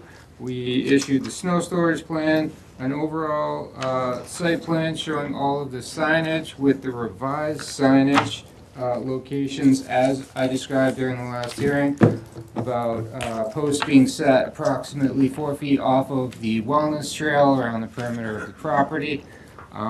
So I guess starting with the easy one, anti-desiccants. The landscape architect provided the SDS sheet on that for wilt proof. Basically it's just a coating that stops plants from drying out. It's applied twice, once at the end of fall and once like midwinter, and that's only applied during the first growing season when they're making sure that the vegetation is established. So that's what the anti-desiccant is. On the snow storage plan, I'd like to just run through that quickly. So we had issued that as a part of our planning board process. It was reviewed by DBW Engineering and Ty and Bond, the engineering peer reviewer. I briefly kind of gave you a high-level indication of what it was last hearing, but again, we basically identified 2 tiers of snow storage. We have a primary snow storage area and a secondary that's red and blue. So blue is kind of scattered throughout the site on the outskirts in landscape islands that we have specifically vegetated maybe a little bit less or chose more hardy plants to be tolerant of that snow. When those areas are at capacity, if you will, we identified the secondary, which is the much larger red areas at the front of the site and kind of on the back of the site. And if you look at where we specifically located them, they were outside of buffer zones. These areas topographically pitch towards pavement, so snow melt will run onto the access driveways and sidewalks and be collected by the catch basins and then treated by the stormwater management system. So that is snow storage. And I think that probably the bigger conversation is about the signage. So we updated the plan set itself, and then it was asked that we give an overall plan. I did kind of caveat that our scale was going to be rather large, and it is. But if we want to, Matt, maybe we could zoom in and just go, maybe go counterclockwise through the site. So if we start up at Powers Road, the other entrance to the north, yeah, and we'll just go counterclockwise. So there's red and blue dots. The red dots are the signage, and the blue dots are the posts. And generally speaking, 4 feet off of the wellness trail as it loops around. We've basically set them at 50-foot intervals, alternating between posts and then a post with a sign. So as we go around the entire perimeter of the site, we've marked that out at that kind of frequency. Generally speaking, the resource area is in the outer periphery. There are a couple of areas where it's not really buffer zone, but we are installing signs anyway. So if you look, like, this is a great example right here, where one of our secondary snow storage areas are. In that area just outside the 100-foot buffer, we're actually carrying those signs around that snow storage area, and that would just be an indication for the maintenance staff, you know, don't pile snow beyond that area. So in that particular instance, we did shift it away from the path. But then as you get back towards the wellness trail, it goes to 4 feet off and then loops around. And then there are also stormwater management. There's a couple of riprap flared end sections. We specifically set posts at those as well. So those are just beyond the wellness trail in a couple of spots. And then we made sure to put posts and signs there. And that's strictly for maintaining those outfalls. So all the way around the site, posts, signs, generally speaking, 4 feet off. And they kind of weave in and out of the buffer zones as site conditions dictate. And I believe that those were kind of the crux of our conversation last time. With that, I'm happy to talk about the signs. If there are concerns with specific locations or the verbiage, happy to address that now. Stepping back to the snow storage. Yes. It looks like there's no snow storage areas at all in the central part of the project. Correct. So the center green by buildings 1 and 2 is just, it's open, manicured, ornamental space, passive recreation. We're not putting any snow in that area. So all those, there's probably 100, maybe more, or 50 parking spots. There's significant parking on site. You're gonna tell everybody they all have to move their cars out? So it's all done by operations. They take all the snow and carry it all the way to the edge of the property? So generally what happens is they're gonna push it to either the primary snow storage areas that we indicated, or there will be, you know, temporarily stockpiled in pavement areas when the snow event's over. Then the crew comes out, bobcats, front end loaders, they're gonna move it around. So the planning board has very specific conditions. They did vote to close on Monday and issue our special permit and site plan, so all that is codified within there. This is a property with on-site management and maintenance. So typically something of this size, they're gonna buy the equipment and have it there. So it'll just be part of that kind of snow removal emergency operation. So where would it be? So you're talking parked on site over winter or year round? The equipment? The equipment. It's up to the maintenance, yeah. Because I think, you know, one of the things is with equipment, especially stuff that contains fuels, hydraulics and such like that, we would not want them parked Within the buffer. zone. Yep, and we would be perfectly fine with that condition. So that would be a condition in perpetuity. Usually we only have it during construction. There's really not buffer in those areas, and there are garages within the parking that are not within buffer Okay, areas. So we wouldn't have an issue with that. Okay.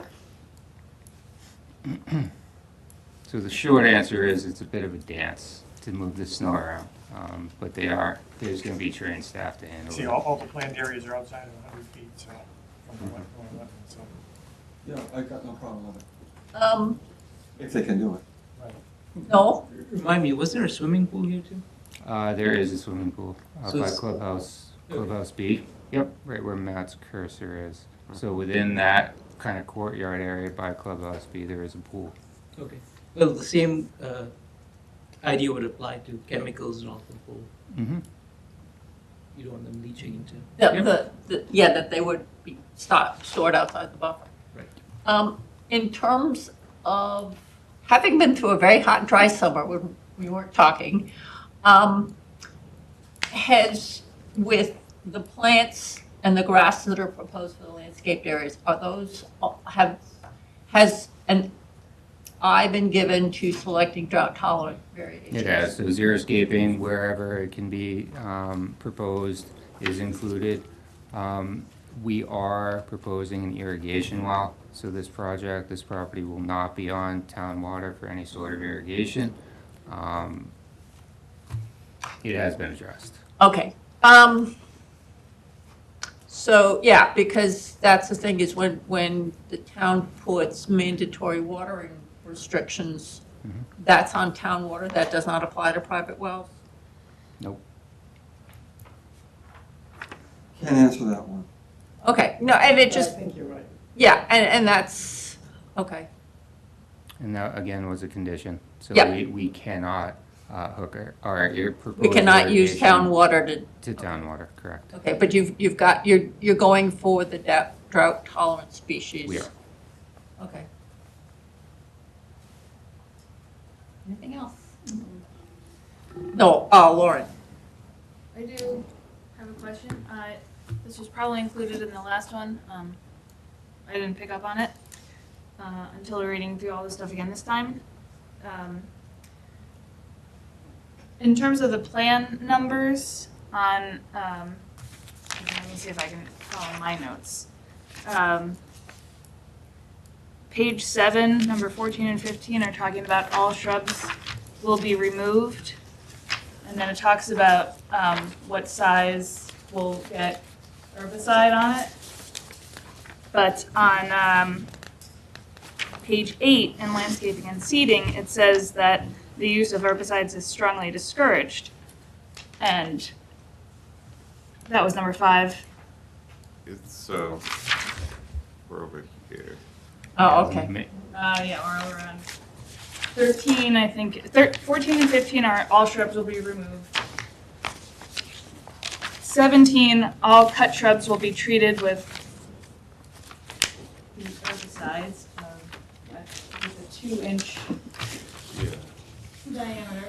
I probably don't know which ones will be, which chemical is used yet. However, the question basically is on, it says that herbicides are strongly discouraged, but then it talks about using herbicides, and then farther down in the section 320190 conservation area maintenance page, in item C, F3, F4, G2, G3, and G4 all mention using herbicides, and G2 in particular is talking about seeding and using herbicides on every 4 weeks when you find stuff. You're looking for a more. Yeah, so we're looking. Yeah, but those would not be 2-inch diameter things growing. So those should be hand pulled, like, it says somewhere else that everything will be pulled by hand, except for things that are above the 2-inch. But then in this part, it seems like everything, I mean, it does mention the, It says do not pull, there's one thing that says do not pull weeds. Correct. So spot. It was, well, treat found do not pull weeds with before approved the- herbicide or hand cut any annual weeds close to soil. So what this is all speaking to is invasive management. but it's using the herbicides. Like, I don't mind the hand pulling, but it's, like, there was one thing that said You don't want herbicides any won't be used. You don't want any herbicides for I would prefer invasive none being treatment. used. Well, Because yeah. that's not But- and typically how it's the- handled. There is, where is it on my notes? There was one that said,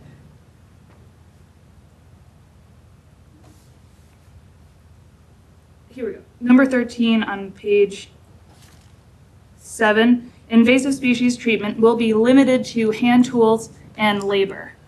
So it said that, Meaning, yep, and then a herbicide application would be a but then hand tool. in the same spot, it also says the herbicides will only be used for shrubs larger than 2 inches. So, but then going below, it makes it sound like buildings. So are you comparing the notes on the plan with the maintenance document that was provided separately? Yeah, just, it's like, yeah, they are two different things, so they might be talking about two different things, but just wondering what it means.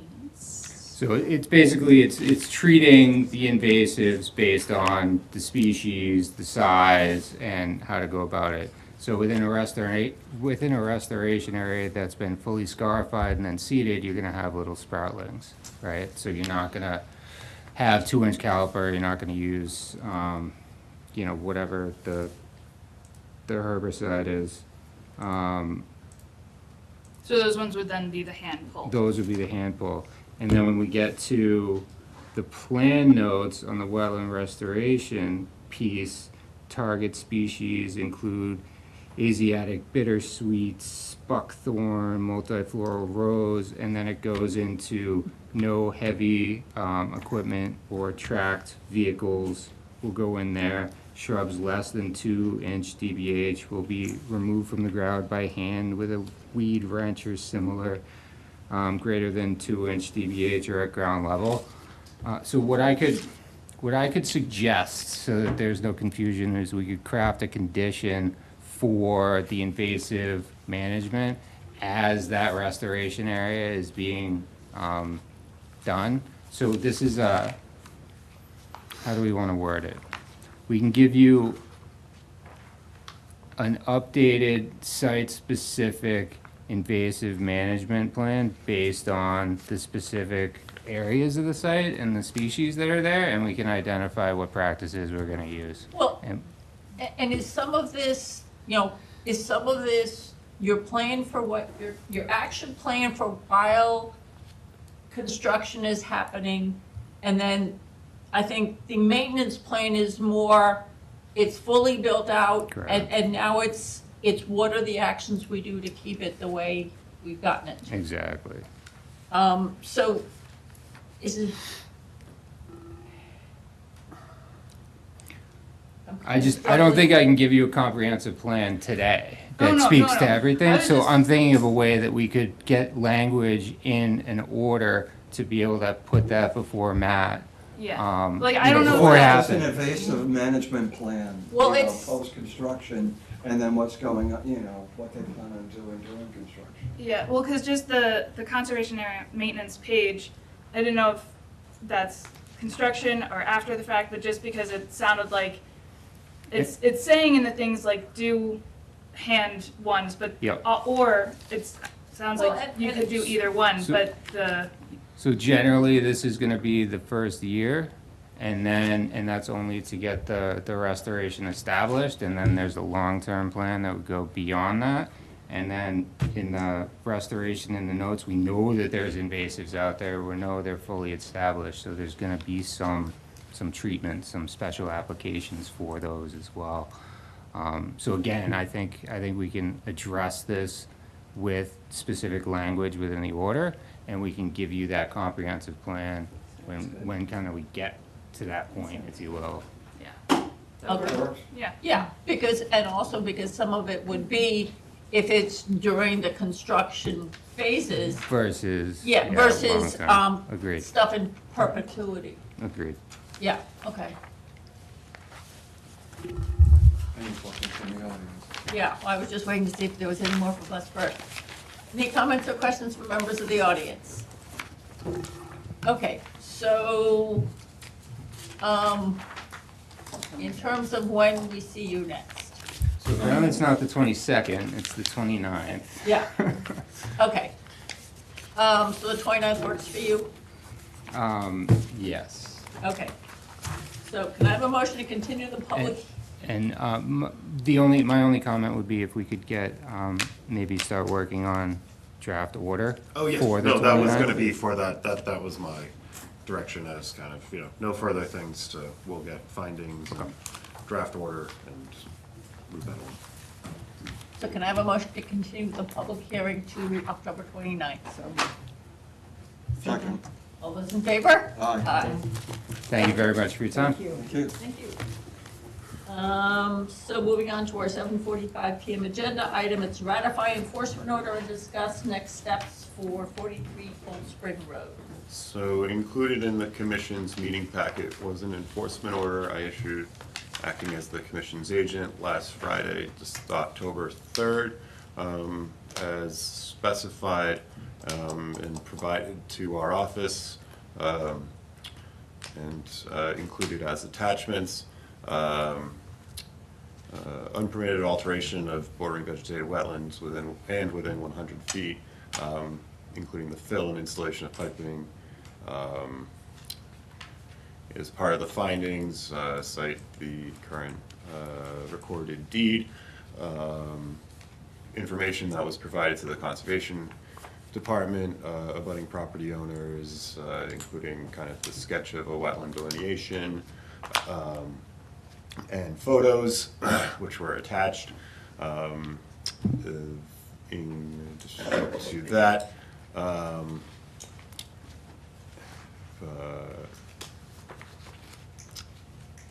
wetland scientists kind of commented.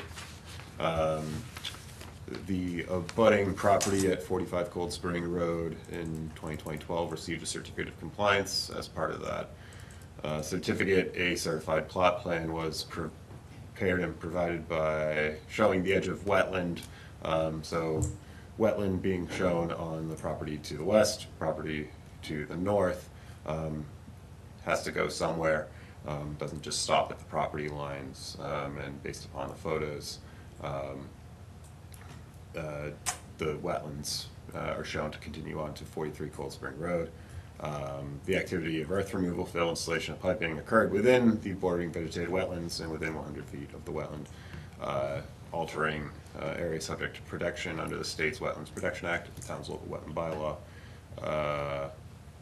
Ordered that the violator cease and desist from further alteration of the wetland resource area and buffer dated issuance. Violator designee attend a regular scheduled commission meeting and contact the commission within 48 hours of receipt. With that all being said, I present to you the commission to ratify. If there are any questions, I'd be happy to discuss. Any questions? Can I have a motion to ratify the enforcement order? So moved. All those in favor? Aye. And so kind of looking at the next steps, I know the property owner or the representative are here. So if kind of, my intent was to show the photos of kind of what was done and look at next steps that the commission are interested in resolving the alteration within the wetland and its buffer. So if you want to come up, speak, state your name for the record.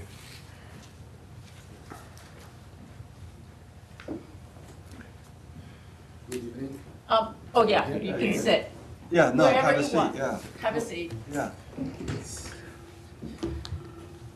Hello, good evening. My name is Paulo. I'm Maria Aguiar is my mother, and I did that. I was working little by little. I went online and checked if there was wetland and the property in 43, and that shows that wasn't wetland. And I just started. I went there, bought like almost $3,000 in pipe to make sure the water goes from the 45 to the 41.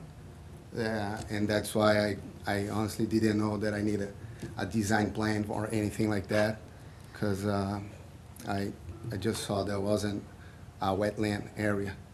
And I put a pipe, and I was starting working 2 weeks ago to finish the leveling, and that's when my next door neighbor came, Mr. Bob and Cindy, and talked to me, and they told me their property lost value because of what I've done. And I told them I have no problem with any neighbor. I don't want any trouble with the neighbor or the town or the environment. And I didn't even know, and it's kept waiting for 2 weeks for something to come. And when their house, you say, did you guys talk to the town? Should I? And that's when I came and talked to Matt about it. What do I need to do to, you know? But my plan wasn't damage any environment or something like that. It's just make sure the water goes direct to the other property. That's what I did. So Maddie's, did filling in the backyard? Yes, I mean, and so you can see, so this is heading east towards 41 Cold Spring.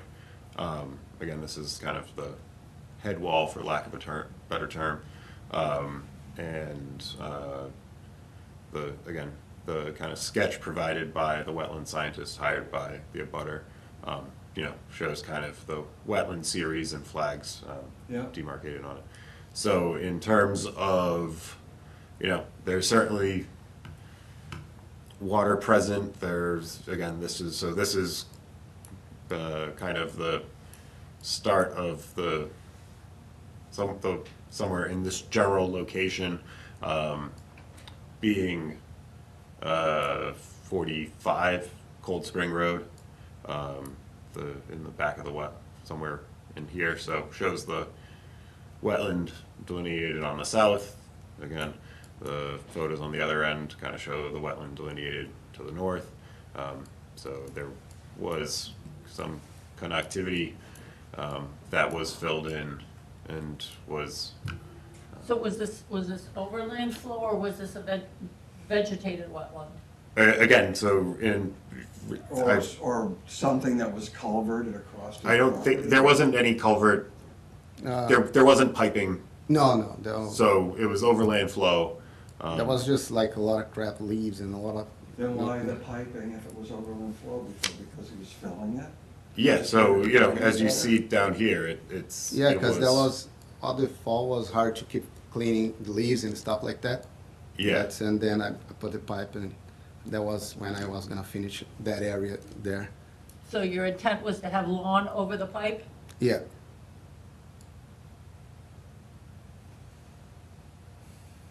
But that was resource area before that? Yes, because, so there's boring vegetated wetland on one side, and again, you can kind of see the yellow. Yeah, no. For connectivity, so again, here's ferns and skunk cabbage, yep. Again, this is the knotweed at the back of 45 Cold Spring, and, continues this direction until it, Is it another site visit where we need to go take a look? Yeah, so this certainly, but I wanted to also kind of get the commission's thoughts in terms of what, kind of restoration, remediation, again, having this at the back end of, we don't really have great documentation as to what was there before, but there was, the whole reasoning behind it being put into this, into the piping. Yeah, I prefer to take a peek. Yeah. Makes sense. So. You don't have to visualize here. Yeah. I What- want to see the Is that the start I of mean, the if we're gonna stone have him wall pull on the this left? stuff out and do some sort of restoration work, I'd rather go out there and take a look first and see what needs to be done. Had you looked at GIS to see if it showed a vegetated cover? I can pull it, again, it's And kind of not- underneath the tree line, so it's hard to get, Okay. a direct visual, looking down. Okay. In terms of, to the Apollo's point about and kind of there is no wetland shown on any GIS layer or anything to that effect, which doesn't mean it's not there, but, so we can certainly, if the commission is amenable, again, with you, have a site visit to kind of assess what the appropriate scope of next steps would be, and we can, kind of That way we have can a. better direct at our next meeting.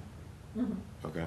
Jim? A wetland scientist could take soil samples and determine how far back along the pipe, wetland, Right, hydric soils, would be evident kind of to determine the course. Again, sort of follow the course of the pipe back and back and back until you don't see it anymore. And maybe that's where restoration needs to occur. yeah, so. Well, I think, so all this pipe was not pre-existing, Right, right. so, So why don't we have this discussion on site when we're doing our site visit? okay. You want to coordinate with Paulo? Yes, can you write your email address and phone number, please? Was there a question, Noel? She's asking with Olive Road. Never mind. Yeah, okay. Are there any comments or questions from members of the audience? If you'd come up to the, you I'd be could, happy to, okay? You can speak at the. Here. Oh, Yeah, just so Yeah, it's not sitting right I'm next to him. Paulo's neighbor. Yeah. Okay, And your name is? Yeah. My name is Cynthia Barker. I live at 47 Cold Spring Road. My original intentions were to sell the property. Stop. Yeah, if you could just leave it alone. It'll pick up. okay. To sell the property between he and I. Thank you. Because I own the property at 0 Cold Spring Road. And in going forward to try to locate, wetlands to see if I'd be able to access that property, this is where all this kind of surfaced. My intention would be to possibly be able to sell that almost acre and a half piece of land, but I can't now because I can't access it because of the wetlands. I'm happy to work with Paulo, and I'd like to know if perhaps you guys might be able to work with me to be able to Well, access. we're not looking at creating, we're looking at So- restoration to turn it back to wetland, not to creating access. Okay, So this in is- terms this- of talking with, your wetland scientists, they'll be able to, wetlands don't start, it takes multiple years for Yeah, hydric soils to absolutely. develop. Now, I've been the there 30 vegetation. some odd years. Right, so, but my point being is, the wetland, on B1, kind of as shown on your property. Which has grown. And that's, but I'd be curious to ask the wetland scientist if she delineated it based upon soils, or based upon the vegetation community, because, a vegetation, vegetation may, the edge of the wetland may, support, a hydric, a facultative wetland species before, say, hydric soils have actually developed. Okay, So, so they get ahead of stuff. Right, and that's kind of, so I understand your concern in terms of, why you're concerned. But I'm not 100% sure that changing the culvert, removing the culvert is going to immediately, to create the access that you are seeking. Okay, just to finish my question, if I may. 30 years ago, as you see, which is now Benchmark Way, which years ago didn't exist. I was 47 Cold Spring Road, which I still am, so I'm question about the address. Anyway, my driveway right away has a culvert that goes underneath that feeds into the wetlands. Could that not actually happen somewhere down the lines to go over the wetlands like it does now? I mean, you could. It would. Yeah, no. I mean, so the culvert right here. You're asking about. Thank you. This was created. A culvert was put in. Right. You gotta press. Oh, I got, thank you. Okay, fine. So, right, when you come down my driveway, right around here, okay, somewhere right around there, we drive over wetlands. There's a big pipe that I drive over to get to my house. Can that be done somewhere over here to get If done to in this a. property somehow? Or- If done in or is that accordance just with the- something I should give up? That's all I'm asking. You need to speak with an engineering firm and a wetland scientist to figure that out. That's not a. This process is to remediate, or in my opinion, is to remediate unpermitted alterations to a wetland resource. Yeah, You know, it isn't so- whether or not your culvert could be removed and what, if any, additional impacts that might create. Or to have a second culvert, you know, Yeah. that's you filing an application before the commission with, you know, engineering and, you know, kind of impacts to the wetland resource, you know. The enforcement order and the, you know, What based we're trying to upon, do in the enforcement order is kind of trying to put things back the way they were. right. That would be nice. Right, but that, you know, on this lot from, Right. you know, on where But the questions that she's asking aren't germane to this enforcement order. no. No, Right. but, So, and that's why the questions have to be germane to what's happening in regards to the enforcement order, not what you might potentially want to do. but what you want to do is Wanted hiring to a sell the wet, land originally, that's why all this came about. so, but, and so your next starting point is to get with an engineering firm and a wetland scientist. They have the expertise to be able to tell you what you might feasibly do and what's the proper process Which to get. I already Okay, employed Katie Enright, and that's, she sent her crew out to delineate the wetlands to start with. That's where we came up with this Okay. situation. So we stopped there. So I just don't know if I'll ever be able to sell that piece of property, which I was hoping to be my retirement. And I have no ill feelings, you know, he did right by what he was doing for his yard, you know. Now we need to fix this for the wetlands, you know, and then maybe it won't impact me so much in going forward. I don't know. This is why I'm here to talk to you guys. Can I say something? sure. I know Cindy very well. We're all partners. No, there used to be, Your name for the Your record. name? there used to be a ditch. My name is Robert Francis. I'm sorry. I live at 47 Cold Spring Road. There used to be a ditch. Always had water flowing in it from the wetland area going, I don't know the direction, but it went that way. Towards the brook, And what happened Beaver was, Brook. Stony Paul- Brook? Paolo- No, it's. apparently, Beaver? he filled in the ditch, put a wall on top of it, but he's got that big pipe in there. Paula says there's water flowing, I've never seen water flow. And what's happened is the wetlands have expanded so that there is no access. And what's gonna happen is if we get some real water, if there's no flow, it's gonna go right into our property. It's gonna build up, it's just gonna flow into our It's just gonna driveway. back up. That's- Which is already a high water table area. That's my issue. The water doesn't flow anymore. Right, and that's kind of the next step, you know, based upon the site visit, you know, in the next 2 weeks, you know, the commission can observe the existing conditions, kind of formulate some ideas, discuss that in the public meeting on the 29th for, you know, here's the next steps that we see to, you know, remediate what was done. So, you know, it's not, I don't know if, It's not an access problem, it's a flow problem. The flow isn't there anymore. right, so I think. Oh, yeah, we get that. Right, so I think the ultimate, you know, restoration and remediation is to reestablish. Establish that flow one way or another that isn't seem to be happening at the moment. Right, and, you And know, we probably wouldn't let it be diverted in the culvert the way that it's shown. We would probably have to be a surface feature, yeah, so. yeah, but that's something, The again, culvert's gonna go, that plastic that you see. I can tell you that now. Yeah, and the head wall, that'll go. But we gotta take a look when we do our site visit to see exactly. Yeah. I mean, so, yeah, we know People are basically more what. welcome to walk across their property. Yeah, from the picture that they had showing Paula's backyard, that's that grass area, to the left of that grass area, somewhere that way, there was a ditch, a natural, I don't know if it was. You'll still see it when they come out. Yeah, yeah. And the water used to flow. Since then, the ditch was filled in and a wall was put on top of it. There's no, yeah. Yeah, No, the ditch was exactly where the pipe is.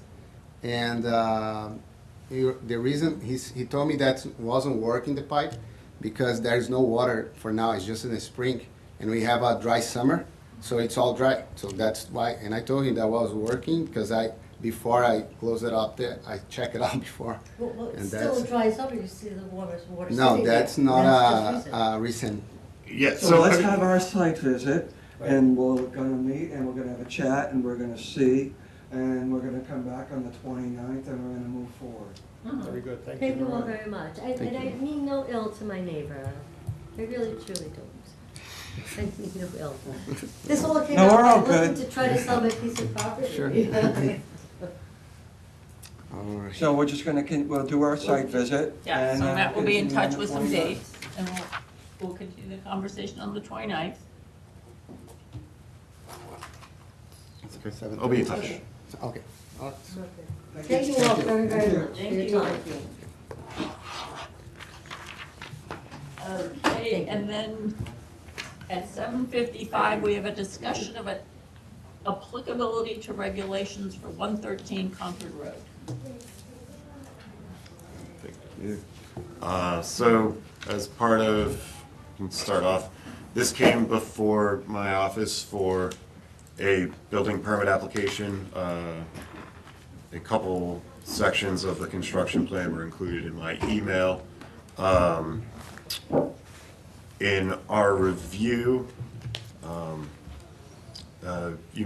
this address may ring a bell, recently, whatever, the date, May of this year, June of this year, the property, request for determination of applicability was before the commission, seeking to replace the septic system. A negative determination of applicability was issued for that. Recently, upon that approval, the building permit was, had been previously applied for. The property owner and the contractor, you're Zach, okay. Inquired about signing off on the building permit application. Upon my review, a new foundation wall was being proposed. Continue kind of connecting the garage and the existing dwelling, generally in connecting these into one building.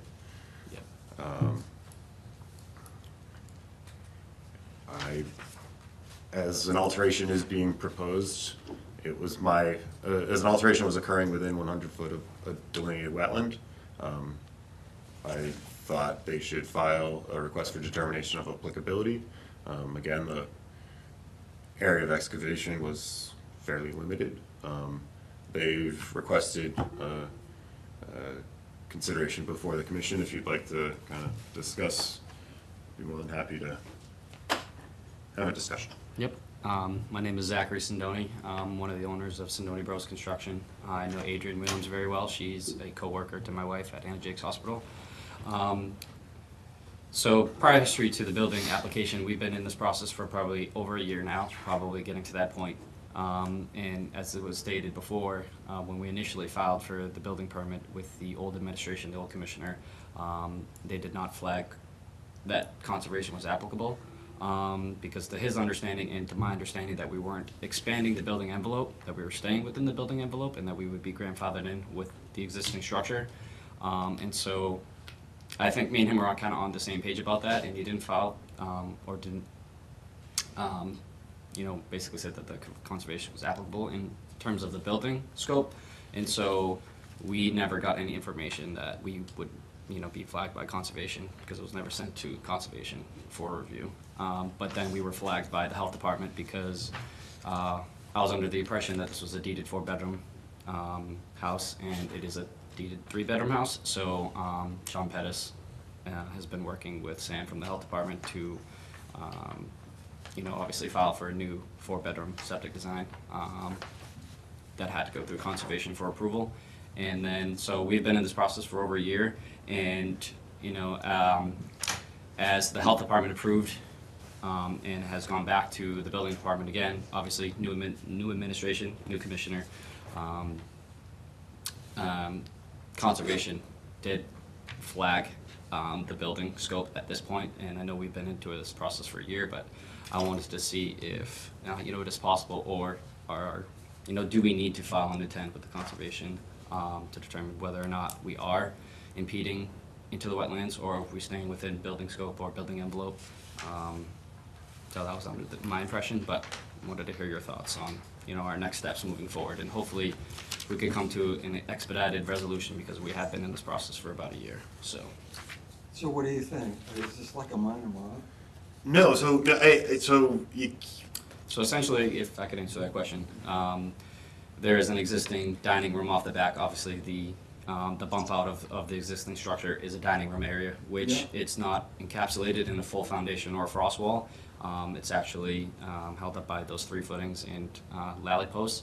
So in terms of the detached structure on that side, we're encapsulating now that floor framing with a rat slab to make sure it's properly insulated, because the frost walls of the detached garage, the footings are basically they're basically not existing anymore. So we're basically building a structure over the structure. So we're just encapsulating, basically just tying in the existing house, that little breezeway, to the detached garage, and just pouring that frost wall on the back within the building envelope to make sure that we're properly insulating, and pouring a rat slab to make sure that we're just encapsulating that space to the detached garage. So between the yellow L and the garage on the right, Yep. What's the area between that going to be? Is that going to be part of the That's- structure, or? Yeah, it is part of the structure, yeah. Okay, so you're actually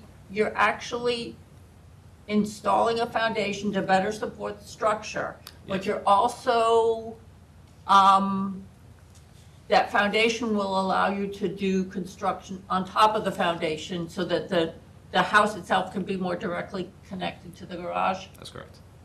And what's this I know he's within, it comes before us because it's jurisdictional. Well, Matt, can you bring up the, because back in August, when we did the septic review, Yeah. we had a site plan that showed where the work was gonna be done, where the erosion control and stuff was. And is this plan that, yeah, so this is the approved plan. Okay. As their representative in that process agreed that erosion controls be installed in closing the limit of work. Well, not shown on the plan. It was. actually, the what? You maybe have been looking at the septic plan, the previous septic plan that Okay. was prepared. That had. So this is post our review? Yes. Okay, so this A doesn't show. condition of approval was the erosion controls be installed and inspected prior to commencement of activity. Okay. And so, again, in terms of, they're not, They're just filling in that area in between the two. right. Yeah. I'm not really seeing the problem here. Well, as a new foundation, so excavation, I see that. and so And as, it's within our Without- jurisdiction. yeah, so. And I was, in how close is that to the resource? I mean, so, Outside of the fifth, it's no closer than what we. it's no closer than existing, again, if this is, But there's no erosion control plan. The questions about how does the equipment that they're going to use to remove the soil, to install the foundation, there's a lot of Yeah, questions but I that mean, we normally ask. But a lot of it's depending on how close they are. Right. I can't tell if they're 30 feet, 40 feet, 90 feet. I would imagine, again, if you have, feel free to correct me. It's not a whole In lot terms that of, they're digging out. right, but, I'm assuming construction access won't be over the new septic system? No. So- So they have room on the right side of the garage, a good amount. of Right, room to on the wetland, so again, Between the garage and the wetland is how they're gonna get the equipment to the backyard. and so that's my concern of, construction access for, So you want to issue them conditional? so again, And we'll come up with a plan and. They haven't filed yet. right, so, to your point about a minor modification, typically modifications determinations of applicability aren't able to be modified in so much as, a scope of work was proposed, the commission reviewed it, it was, approved with conditions. I wish I had known, this when they had filed, because again, this is another, process public hearing with us, we have this more often than not, somebody wants to put in a patio or a deck or a shed, a shed, and then it's, oh, well, I also want to cut down this tree. No, I get it, yeah. Right, let's try to have everything reviewed all at the same time. Again, where excavation is occurring within the commission, the 100-foot jurisdictional buffer to the commission, that was what kind of triggered this, I get it. And again, it is fairly limited. It certainly, in my review, appears to be within the scope of approvable within as a determination of applicability condition. So then you have him file for that, and he'll get a conditional negative. And that's what the discussion is, with the commission, so, again, if amenable. Does that make sense? Yes. And so if, the commission, the filing deadline, good. the filing deadline, I understand, you've had the process with, Board of Health and, the deed restriction, everything like that. In terms, if amenable with the commission, a filing deadline was today. If an application can be filed by, can be prepared and filed by next Wednesday, so that's the 15th, for the meeting on the 29th, that gives sufficient time to notify the abutters, to get the legal ad run, to do everything that we, it'll be on the meeting on the 29th, and then, review and, issue a determination. It's, the determination is issued the next day. If you want to proceed in advance of the appeal period, which is, I think, 21 days, again, you've seen outside of one public hearings, outside of one public hearing today that had, abutters, everybody else, haven't really had, so. Just a question. So in this meeting, we're determining whether or not we need to file a formal constitution. Yeah, you're gonna need to file the request for determination, so we can issue a conditional negative. So is that? Which means it's great, you can do it with some conditions that we'll stipulate. Okay. But there's information that we would need, for example, the distance of the work closest point to the wetland, so we know how close you're getting. In terms of if the backyard is sloped, do we want erosion control, that if there's a heavy rain, are we worried Yeah, about because we stuff? probably put some right along the side where they're gonna be But also, bringing in, how you're gonna get your, their access road. if you need to bring any equipment into the backyard, we would want to see how you're going to do that, because, That's a gas main there too, right? Yes. yeah. That's the. But you would tell him what he needs. Well, yeah, is you put together the plan, and Matt would review it and say, this is where the commission would want to see, how are you going to get the equipment back there? All those details can come up in his review, so that come the 29th, we've got everything in place to be able to review it and say, yes, This is totally doable. Just seeing if a site civil engineer would be able to do kind of a site plan review with the silt and sock, control by the meeting. I don't know, No, Or a I plan mean, for you to review. I think you could, I think, again, where we know the work. It was just is- my understanding that, I've been in this situation before, obviously, and I think, every town's bylaws are different. Everything is situational within every different town, and I know that there is an existing structure there, and all we were doing was putting frost wall within the envelope, not impeding the building envelope, which would trigger everything that, I think that's pretty understandable to say. right, but if you've got it, but the other things that we look at is if you need to get equipment there to do it, So how are you going to do that? Because we don't want any Okay. adverse impacts from that either. So my rebuttal to that would be, would we be able to file a site plan review and have Matt review that and see if that is approved by Matt, and whether or not it would trigger the Conservation Commission to actually, want us to file an intent and put us through the process of. I'm not gonna, I'd rather, use the process that we use. I mean, I really think this is, that you would need to file the request for determination. You know, that's, you're looking for something that's slightly different. Right. But I think that, you know, doing the request for determination is the proper course of action for us and you. Right, no, Yeah, I that- understand that. I just know that we've now been kind of I battling don't this want for to tie years. you up anymore. No, trust it's me, just you we're know. leading into the winter time, and this is just gonna Oh, I make it get even it. more difficult and, you know, delaying the process at the point of where we are now in terms of the year, obviously. You know, if this process is gonna trigger another 2 months, I mean. No. But I mean, yes. Right. I mean, also on the 26th, I said, you know, in my emails, I was saying, file a request for determination of applicability. You would have filed it, I was anticipating, you know, because I hadn't heard anything from you, you know, from Amy, between the 26th and this morning, or yesterday, sorry. I was half anticipating a filing to be just In the process or something, right. dropped off today, and, you know, be on the meeting on the 29th. So, you know, It still sounds like there's opportunity to get you on the 29th, so let's just try to do that. Yeah. Are you clear with what we need to get drafted up? Yeah. In this, and familiar with the other butters stuff? Yep. All right. Yep. But like it was just because in the email you just basically said that we could discuss whether or not the formal application was required or not. Right, well, you asked. Right. You asked, I've been telling you, you know, Right. a notice of intent, you know, or a request for determination of applicability. But we understand the desire to move as quickly as And- possible and what you're running up against. So Right. while we might meet on the 29th, I mean, we should be done in the evening. Right. I mean, I don't suspect to having you have to come back.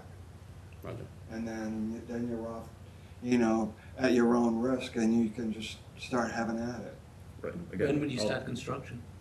What was that? When would you start construction? Immediately. I mean, you know, typically in these types of situations, you know, I'm signing the building permit the next day Yeah, no, I get upon, it. you know, us So do formally we have issuing. to advise him to file for construction during December Well, 1st? Don't worry No, about that well, yet. we don't need to go there confuse yet. the issue, yeah. Yeah,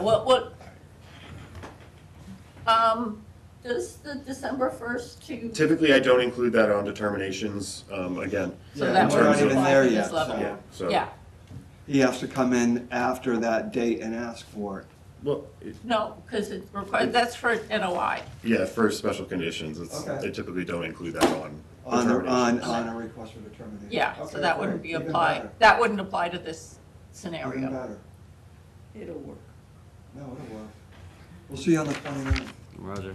Okay. Did you mention that it was a maybe on the 29th? Not Or is that, anymore. is that, Well, is that, no, Not no. anymore. Was there, I was just clarifying, is it a questionable meeting that is gonna be on the 29th? Or is that? It's a definite meeting. Okay. You get the That's all. stuff Yeah, tonight, we you're moved on the it. 29th. We meet the 3rd and the, you know, Yeah. 2nd and the 4th. Yeah, But there was a conflict with the 4th, so we're meeting on the 5th Wednesday. Gotcha. yeah, Cool. but yeah, you know, get back to plan, we'll see you on the 29th. Roger. Yeah, I gotta thank you for sitting here all night. Yeah. You know, Thank you. I'm sure there were better ways you wanna spend it. Yeah. Put my kids to bed. Thank you very much for your time. Okay, Thank you very much. All right. Okay. So, moving on to our other 7:55 PM agenda item, which is Freedom Park improvements. Yep. So, an email was received from an abutter to Freedom Park, after the commission's last meeting, about the condition of it. I met on, provided some photos included in the commission's meeting packet. Following up from that, I was able to stop out with the assistant DPW director and the parks operations supervisor. And as our area has been in a drought for most of the summer, the parks staff kind of were not mowing the property as regularly as under kind of conditions with precipitation, as they didn't want to create a dust bowl for the neighbors. Following a couple days subsequent to that, I think it was the Thursday, so maybe October 2nd, it was mowed, and it's back in kind of its regular rotation within the DPW or Parks staff. It did kind of raise a question, kind of multiple questions, primarily as, you know, I know Noel and his son volunteered some time and replaced a couple boards. You can actually see one of them on the fishing pier. But as new ones are aging and deteriorating, you know, that's it's beyond, volunteers, fixing one. In terms of just walking around the site again with the other town staff, the handicapped or the accessible ramp to the gazebo is starting to, footings are starting to kind of sink and deteriorate as well. So there's a lot of, at the time when these projects were done, again, by the scouts 20 and. years ago. 20 years ago. Right, and now it's time, in terms of, how are we gonna maintain them, how are we gonna upkeep them, because there wasn't, kind of the same, the project was done and now it's on the commission, it's on the it's on the commission. We haven't discussed that. Right, That's it's- what. and We so- said thank you to the scouts and moved on. Right, and so kind of the start of this, the discussion is, we can start to spend, some of the reserve receipts from the wetland filings and the bylaw filings. We can start to kind of expend some funds and hire people to do these specific things, but, it's Maybe CPC money? maybe can ask. In terms of, and that was kind of, part of my, and one of the kind of other pieces that was raised by the resident was, and it's not really shown, it doesn't really come up well in the photo, but this back kind of slope going up to the houses, trees are kind of have exposed roots there, doing all this, it's, his concern about it, and in discussing with DPW staff, that's beyond their capability. That's going to need, that needs, Serious work. right, and, Retaining wall. engineer plan, retaining wall, that type of stuff. And, again, to your point about, community preservation, preserving these, the property and, if we don't want, to have these mature. Put it in an application. Yeah, these mature trees, come down and things like that. So it's at least the start of, kind of a larger, like, if we're going to be doing that, okay, well then let's address, do we want to have all the decking on the, 81 boards, I think they counted. yeah, well, and then, and at what point does the maintenance and upkeep, the kind of repair of that then trigger, because this was, there's no side, the gaps are larger than 4 inches, which is, it gets, you start pulling on one thread and the sweater starts to come apart. And, kind of as previously discussed with, the commission as, the paver kind of condition in here, undulates. The paver is going from kind of the parking area to the gazebo are, have settled and are undulating. And it's, construct. So what's the plan? So the largest plan is to, have, apply for CPC money to have a design that kind of incorporates previous iterations of, when the pavement was removed. Also, again, this is the commission's property. It's not, under the care and custody of the property was acquired for, the acquisition of open space and the protection of water quality. I don't see this as being, a manicured, green lawn like the town common. This is a different space, and, managing it a little bit more than what had been previously done this summer is certainly of kind of note, but at the same time, it's not, Meant to be manicured. right, and the resident kind of talks about the weeds down by the water, and I'm like, great, you noticed, it worked, what we were trying to achieve, we have, a naturalized buffer for a good half to 2/3 of the shoreline, which, you know, we would want from any homeowner who was doing a project and, you know. And we want the same from them, yeah. Right, so, and I think it's kind of, you know, again, kind of managing expectations of like what this, you know, what this is. You know, it is a park, and, you know, the commission, when it reviewed the notice of intent application and the order of conditions in 2012, kind of doing some of these projects within the buffer to the resource area, you know, we still need to maintain that this is, you know, a conservation area. It's not, you know, we're not going to have, you know, lush green grasses and, you know. It's not gonna, yeah, it's a public space that's very greatly used, but it's also one where our goal is to keep it naturalized, to protect, you know, to provide habitat, to protect the pond. But yes, we've got a lot of features that need ongoing maintenance and upgrades. Maybe that should be a plaque or something, or some information to that effect, when we redesign it.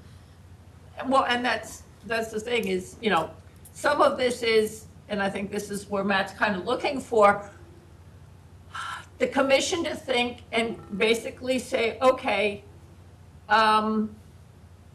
what do we want? You know, we've had a lot of volunteers that have given us a lot of nice features here. Now it gets into the maintenance. We need an assessment. Yeah, put it in application to, you know, CPC and get some monies and we'll.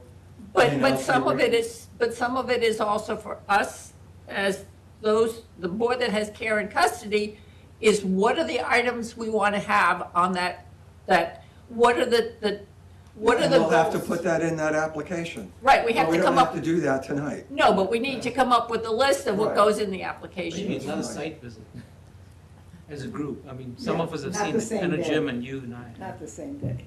Yeah, but it just, yeah, it's, a little warmer. you know, and do we want to do it all together? Or do we want us to individually go see it and look at the different aspects and say, okay, Strap it into another site visit and we'll figure it out and Okay. we'll put together Yeah, make you it know, important, make it an important item. There are You some know? must-be's, like the fence, And- that retaining wall, that's a dangerous thing. Yep. Yeah. There's some nice-to-haves, and I think we can come up with a list. Okay. Yeah. Then we can prioritize, and then you've never asked for that before. yeah. And the commission's had care and custody since, when was it acquired? 89?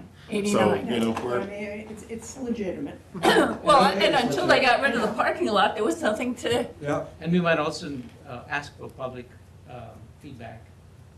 You know, like what people, not that we give it to them, but what do Well- people see? Yeah, it might You're be- gonna get a dog park there. Yeah. Might you be- Yeah, want- we're not gonna get one. yeah. Right, so I don't wanna, I It's kind of, against our. right, I want you, No, I want you ask as and you're the, gonna get, so. Yeah. Okay. but We- this it is, could yeah, this create is other where issues. we start to say, okay, we don't have a lot of managed properties, and this is one of the ones where we, you know, we need to look at it and say, these are what our priorities are in terms of amenities that we would like to see for the people who use the park.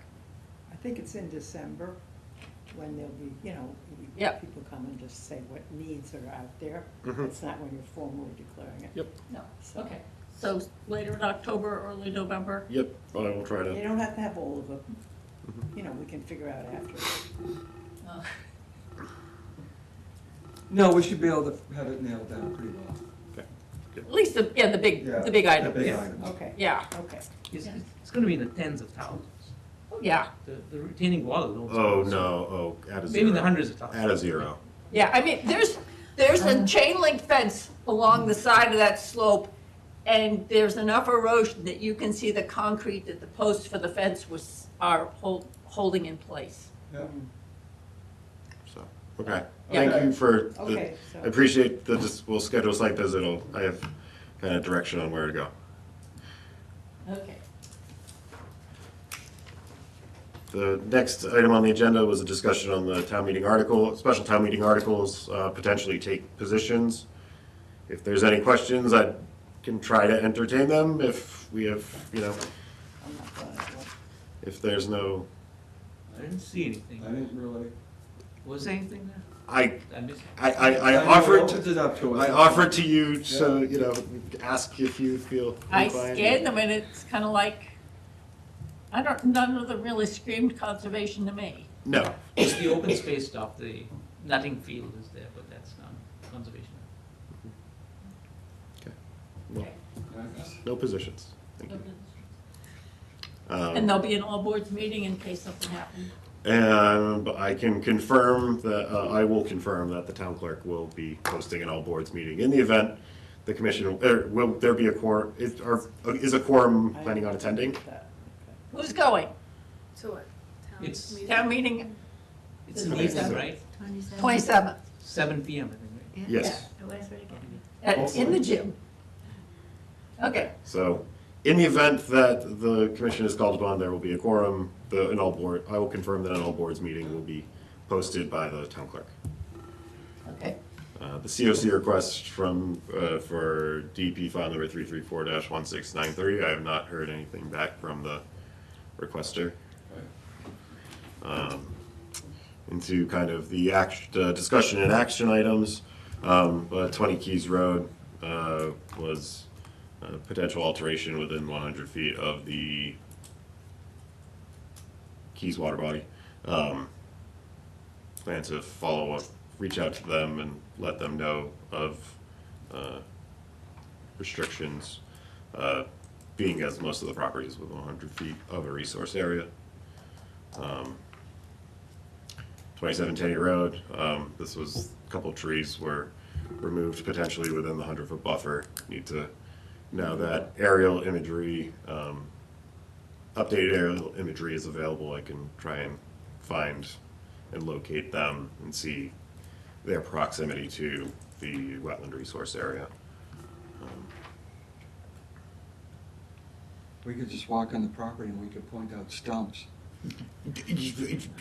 I try to comply with the Fourth Amendment of the United Yeah, I States hear ya. Constitution. It's tricky sometimes. What about 35? Yeah, there's no cover sheet. On the agenda was 35 Kais. A resident had reached out asking, they'd observed some landscaping that had been done. I need to follow up with them. I think the house is for sale, so kind of letting them know and, you know, using it as an opportunity to educate the future homeowner that any What's alter- 35? Yes. Yeah. That, you know, there are jurisdictional resources present associated with the water body, and, you know, it's not just carte blanche to do what you want. Lakeside meadows, encroachments and vegetation dumping on the open space parcels.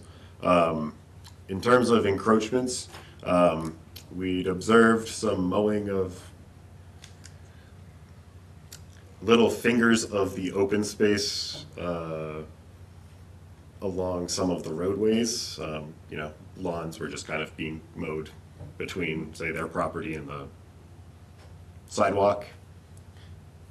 I need to follow up with the president of the homeowners association to get. Send a notice. Yeah, no, they've been responsive, and it's more just I need to, you know, it's another meeting I need to schedule and get out, you know, and kind of figure out what the next steps are, because, you know, I don't think, in terms of demarcating open space properties now associated with the subdivisions, stone bounds are required at every, you know, at every corner, you know, so you can clearly identify, you know, where's open space, where's not. This property being developed, you know, in the mid-90s, there are some stone bounds out there. There are also some corners of the lots that, you know, would benefit from, you know, but I don't think they're maliciously encroaching. I think they just have because it's unknown. They have no idea where there's a 50-foot wide strip where the Shipley Trail is. It's not marked, and so there are places where both homeowners have literally mowed across. No, and I got that. We've seen that in the past. Yeah. Yeah, And so and it's. And it's hard, and there's misunderstandings about where they can go and miscommunication, and they've been mowing and doing something. Well, now They feel there's- They should be able to continue to do it. Well, and now there's one place at the back of 8 Eagles Nest where the homeowner has planted ornamental grasses right at the edge of the Really? trail that was Wow. installed. As to block the trail? No, is you're, well. Oh, it's just along I the went- sides of the trail? On one side is that, I went to walk the trail because it's close to me. Yeah. So I'm coming out of the woods and I'm looking and there's this line of ornamental grass right next to the trail. And all across the trail, there's a 30-foot stretch of poison ivy. Oh. And so the only way to get across the trail was to walk over the poison ivy. And so, but anyway, That's yeah. not me. Okay, so in terms of, working with the homeowners association to kind of figure out next steps, and, kind of work towards better understand education. No, that's fine. Again, in terms of discussions between the commission representatives, the CR grantee and the lessee in advance of negotiations regarding the existing extended lease for the East Boston camp, or for Camp Neshoba. A couple weeks ago, we did meet with the town staff and the CR grantee to kind of clearly establish what their expectations were of kind of the operation. In the next week, I anticipate having a meeting with the camp operators to kind of relay that in advance of negotiations of, is this something that, what is the commission expecting as the property owner, having care and custody, and, with them. So I anticipate having an update, and within the agenda, say, of the commission's meeting on the 29th. While the chimney is not explicitly mentioned. Oh, the can you chimney- give that update? 'Cause I know Jim Oh, was yeah, interested. it's on the agenda, yeah, so Okay. that's the problem with looking at the, and so discussions with procurement staff with town, I need to confirm that the quote that we did receive from Graziani Masonry complied with, that wages were in accordance with prevailing wage, as that's a requirement, so just, Did we also need a third? yeah, I have to get that, We also need that third quote, We but, need a third quote as yeah, well. as it was above $10,000, and, I've given you ones from Acton. yeah, At least 3. Yeah. just get the You numbers. don't have to answer 'em. All you have to No, do is- right, we have to ask, you have to, Yeah. can't ask at 12 and at 12:01 be, hey, we want to go, I like to stay out of the little sun if possible. So back to the meeting with Ellen, was it, it was Ellen and Andrea, whoever else, right? For the, Yes, for the Westford Land Preservation Value, yeah. is there a summary of what was decided, like what The the information, expectations the are? information I got out of it is that we have an absolute no, we can't pave the road. Okay. But you can do almost anything else, like this, the scarified asphalt, or just grade it, or gravel, anything like that would be doable. I think you'd have to There's tell also them no, first. there's also no limitation on the number of vehicles. There isn't. None whatsoever. I know that was a change to me too. I Well- thought they were strict on numbers of cars, but nope, not anymore. What, but, and I guess this is where my concern is people talk about the access road, and I don't know if everybody in that meeting believes that the section from the gate up to the camps, is that part of the access road, or is the access road end at the gate? We were all using the same words, and I got the sense that we didn't always mean the same things. We'll start over. I thought it was from the gate. Yeah. This isn't getting anywhere. I know, but it just, it's, And extending the contract another 6 months or something. No, actually, they want to go more like. We're gonna- 8 more months. no, I thought it was, we'd go The- a the full thought- year. the thought was A to- year. Yeah. Yeah, A year. to work this out. Well, sometimes it's heavy walking. But yeah. And then the caretaker, where did we end up with that? Did you speak? Meeting with town staff, town leadership, other town staff on Friday, to kind of identify where things are at in terms of kind of general maintenance, kind of operationally. And then it's coming out again, and again, this is the end of the contract term. So, we'll be going back out for an RFP to, for another 3-year. One of the things in the contract that we currently have, I believe, is that we're supposed to get a monthly report on the general activities by the maintenance person. Do we have any of those, like, I don't think we've received any recently. ever? We've received some, I know we've received some, and I think usually by the end of the season, things tail off, so I'll follow. You could tell from that whether anybody, did a walkthrough of all the facilities, cleaned, swept, Yep. whatever, or not. But I don't ever remember seeing any. Yeah, I don't recall receiving recently, so. I don't remember ever. Right, I mean, again, there's some things that just come into me that it's, and if that's something that the commission wants, going forward and, the next contract to In receive. the contract, I was thinking, we're requiring something that we don't even look at. Well, yeah, and I guess some of it also is, maybe this is where we get a template, so that there's, that the report, that there's a standardized format that's easier to fill out, and maybe, so that it's, yes, there's a 1 or a 2-page thing, and once a month, it comes out once a month, and so once a month we get it in a meeting packet, if we want to see it. And some of this is also what our expectations are, and maybe some of this also feeds back into what is the details in the RFP. If we see the need to be told what exactly is being accomplished on a monthly basis, we set it up for that, and we get it in our packets and we look at it. If we haven't asked for that in the past and we want to have it, we ask for it. I think it's in the contract. No, but I'm saying we as commissioners getting it so that we know it's being delivered, we know somebody is looking at it. If we want it to get to that level that it's being provided to us, we have to ask. Correct. That if it's being turned in, it just doesn't go in a file cabinet, it also goes in our meeting packet. All right, I'd like to ask them to see the last year's worth. Okay, I'll Okay. try and find the. And also I understand there was some letters of complaint or something, just recently, that were not provided in some of our packets. I'll make sure to get them. Again, being out the last. Something, right? Yeah, then again. I didn't see it in the packet. No, that's the letter was that the letter that came in on a Monday?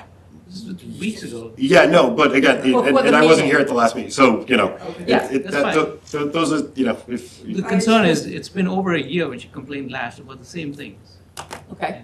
Well, some of us have never seen any of the letters, so I'd like to see them. Well, and I If guess. we're going to talk about them as a commission, we should see them. Well, and some of it is who do the letters go to and what is the process with them? Because that may be where the breakdown is. Does it go, if recreation is handling. They provide them to me, Okay. and again, some things I think, I kind of distill them down into, actionable things for the caretaker to, actually, because there are times where members of the public are, reaching out about the yellow dock is floating in the pond, I got unsecured I got a picture or of got that. unlocked or something like that. It's one of those, like, I don't want you spending the time, you're 4 hours retrieving that while you have other higher priority things, so, I understood, Okay. can certainly provide. Yeah, we just want some kind of quality control on places we're renting out to people. So whether it's a feedback, small response thing from people who rent it or whatever, Well, and actually, that feeds into something with the RFP, is the contract with a caretaker for a fixed number of hours per? I don't, again, when Okay.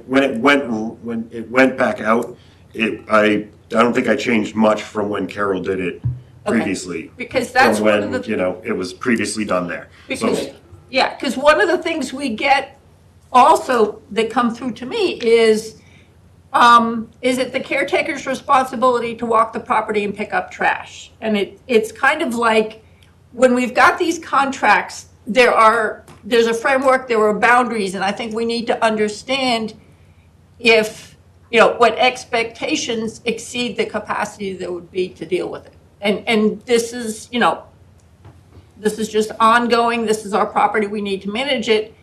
And as we start to find where things are breaking down, we need to identify them and figure out, okay, how do we fix this? And what is it, are we asking enough caretaker time to deal with everything that's out there to be dealt with? Well, like to Jim's point, if there's more, you're asking too much beyond the expectations, you should point it out in that weekly or monthly report.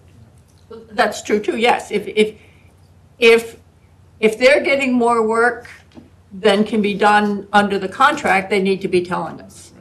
Yeah, that's a very good point. Okay. Have we beat this horse to death? Yes, please move on. Thank you. I don't have an update on the Eminent National Brook Conservation Areas item. Again, kind of touched on the Stony Brook Conservation Area, next steps with the summer camp operators and the chimney repairs previously. I do not have an update on the Edwards Woods Conservation Area, the disturbed area, demarcating the property boundaries or installing no dumping signs. I have not heard back from the attorney representing Summer Village regarding the conservation, the CR amendment, and have not sent a letter regarding the results of the fireworks testing either, just kind of as a placeholder.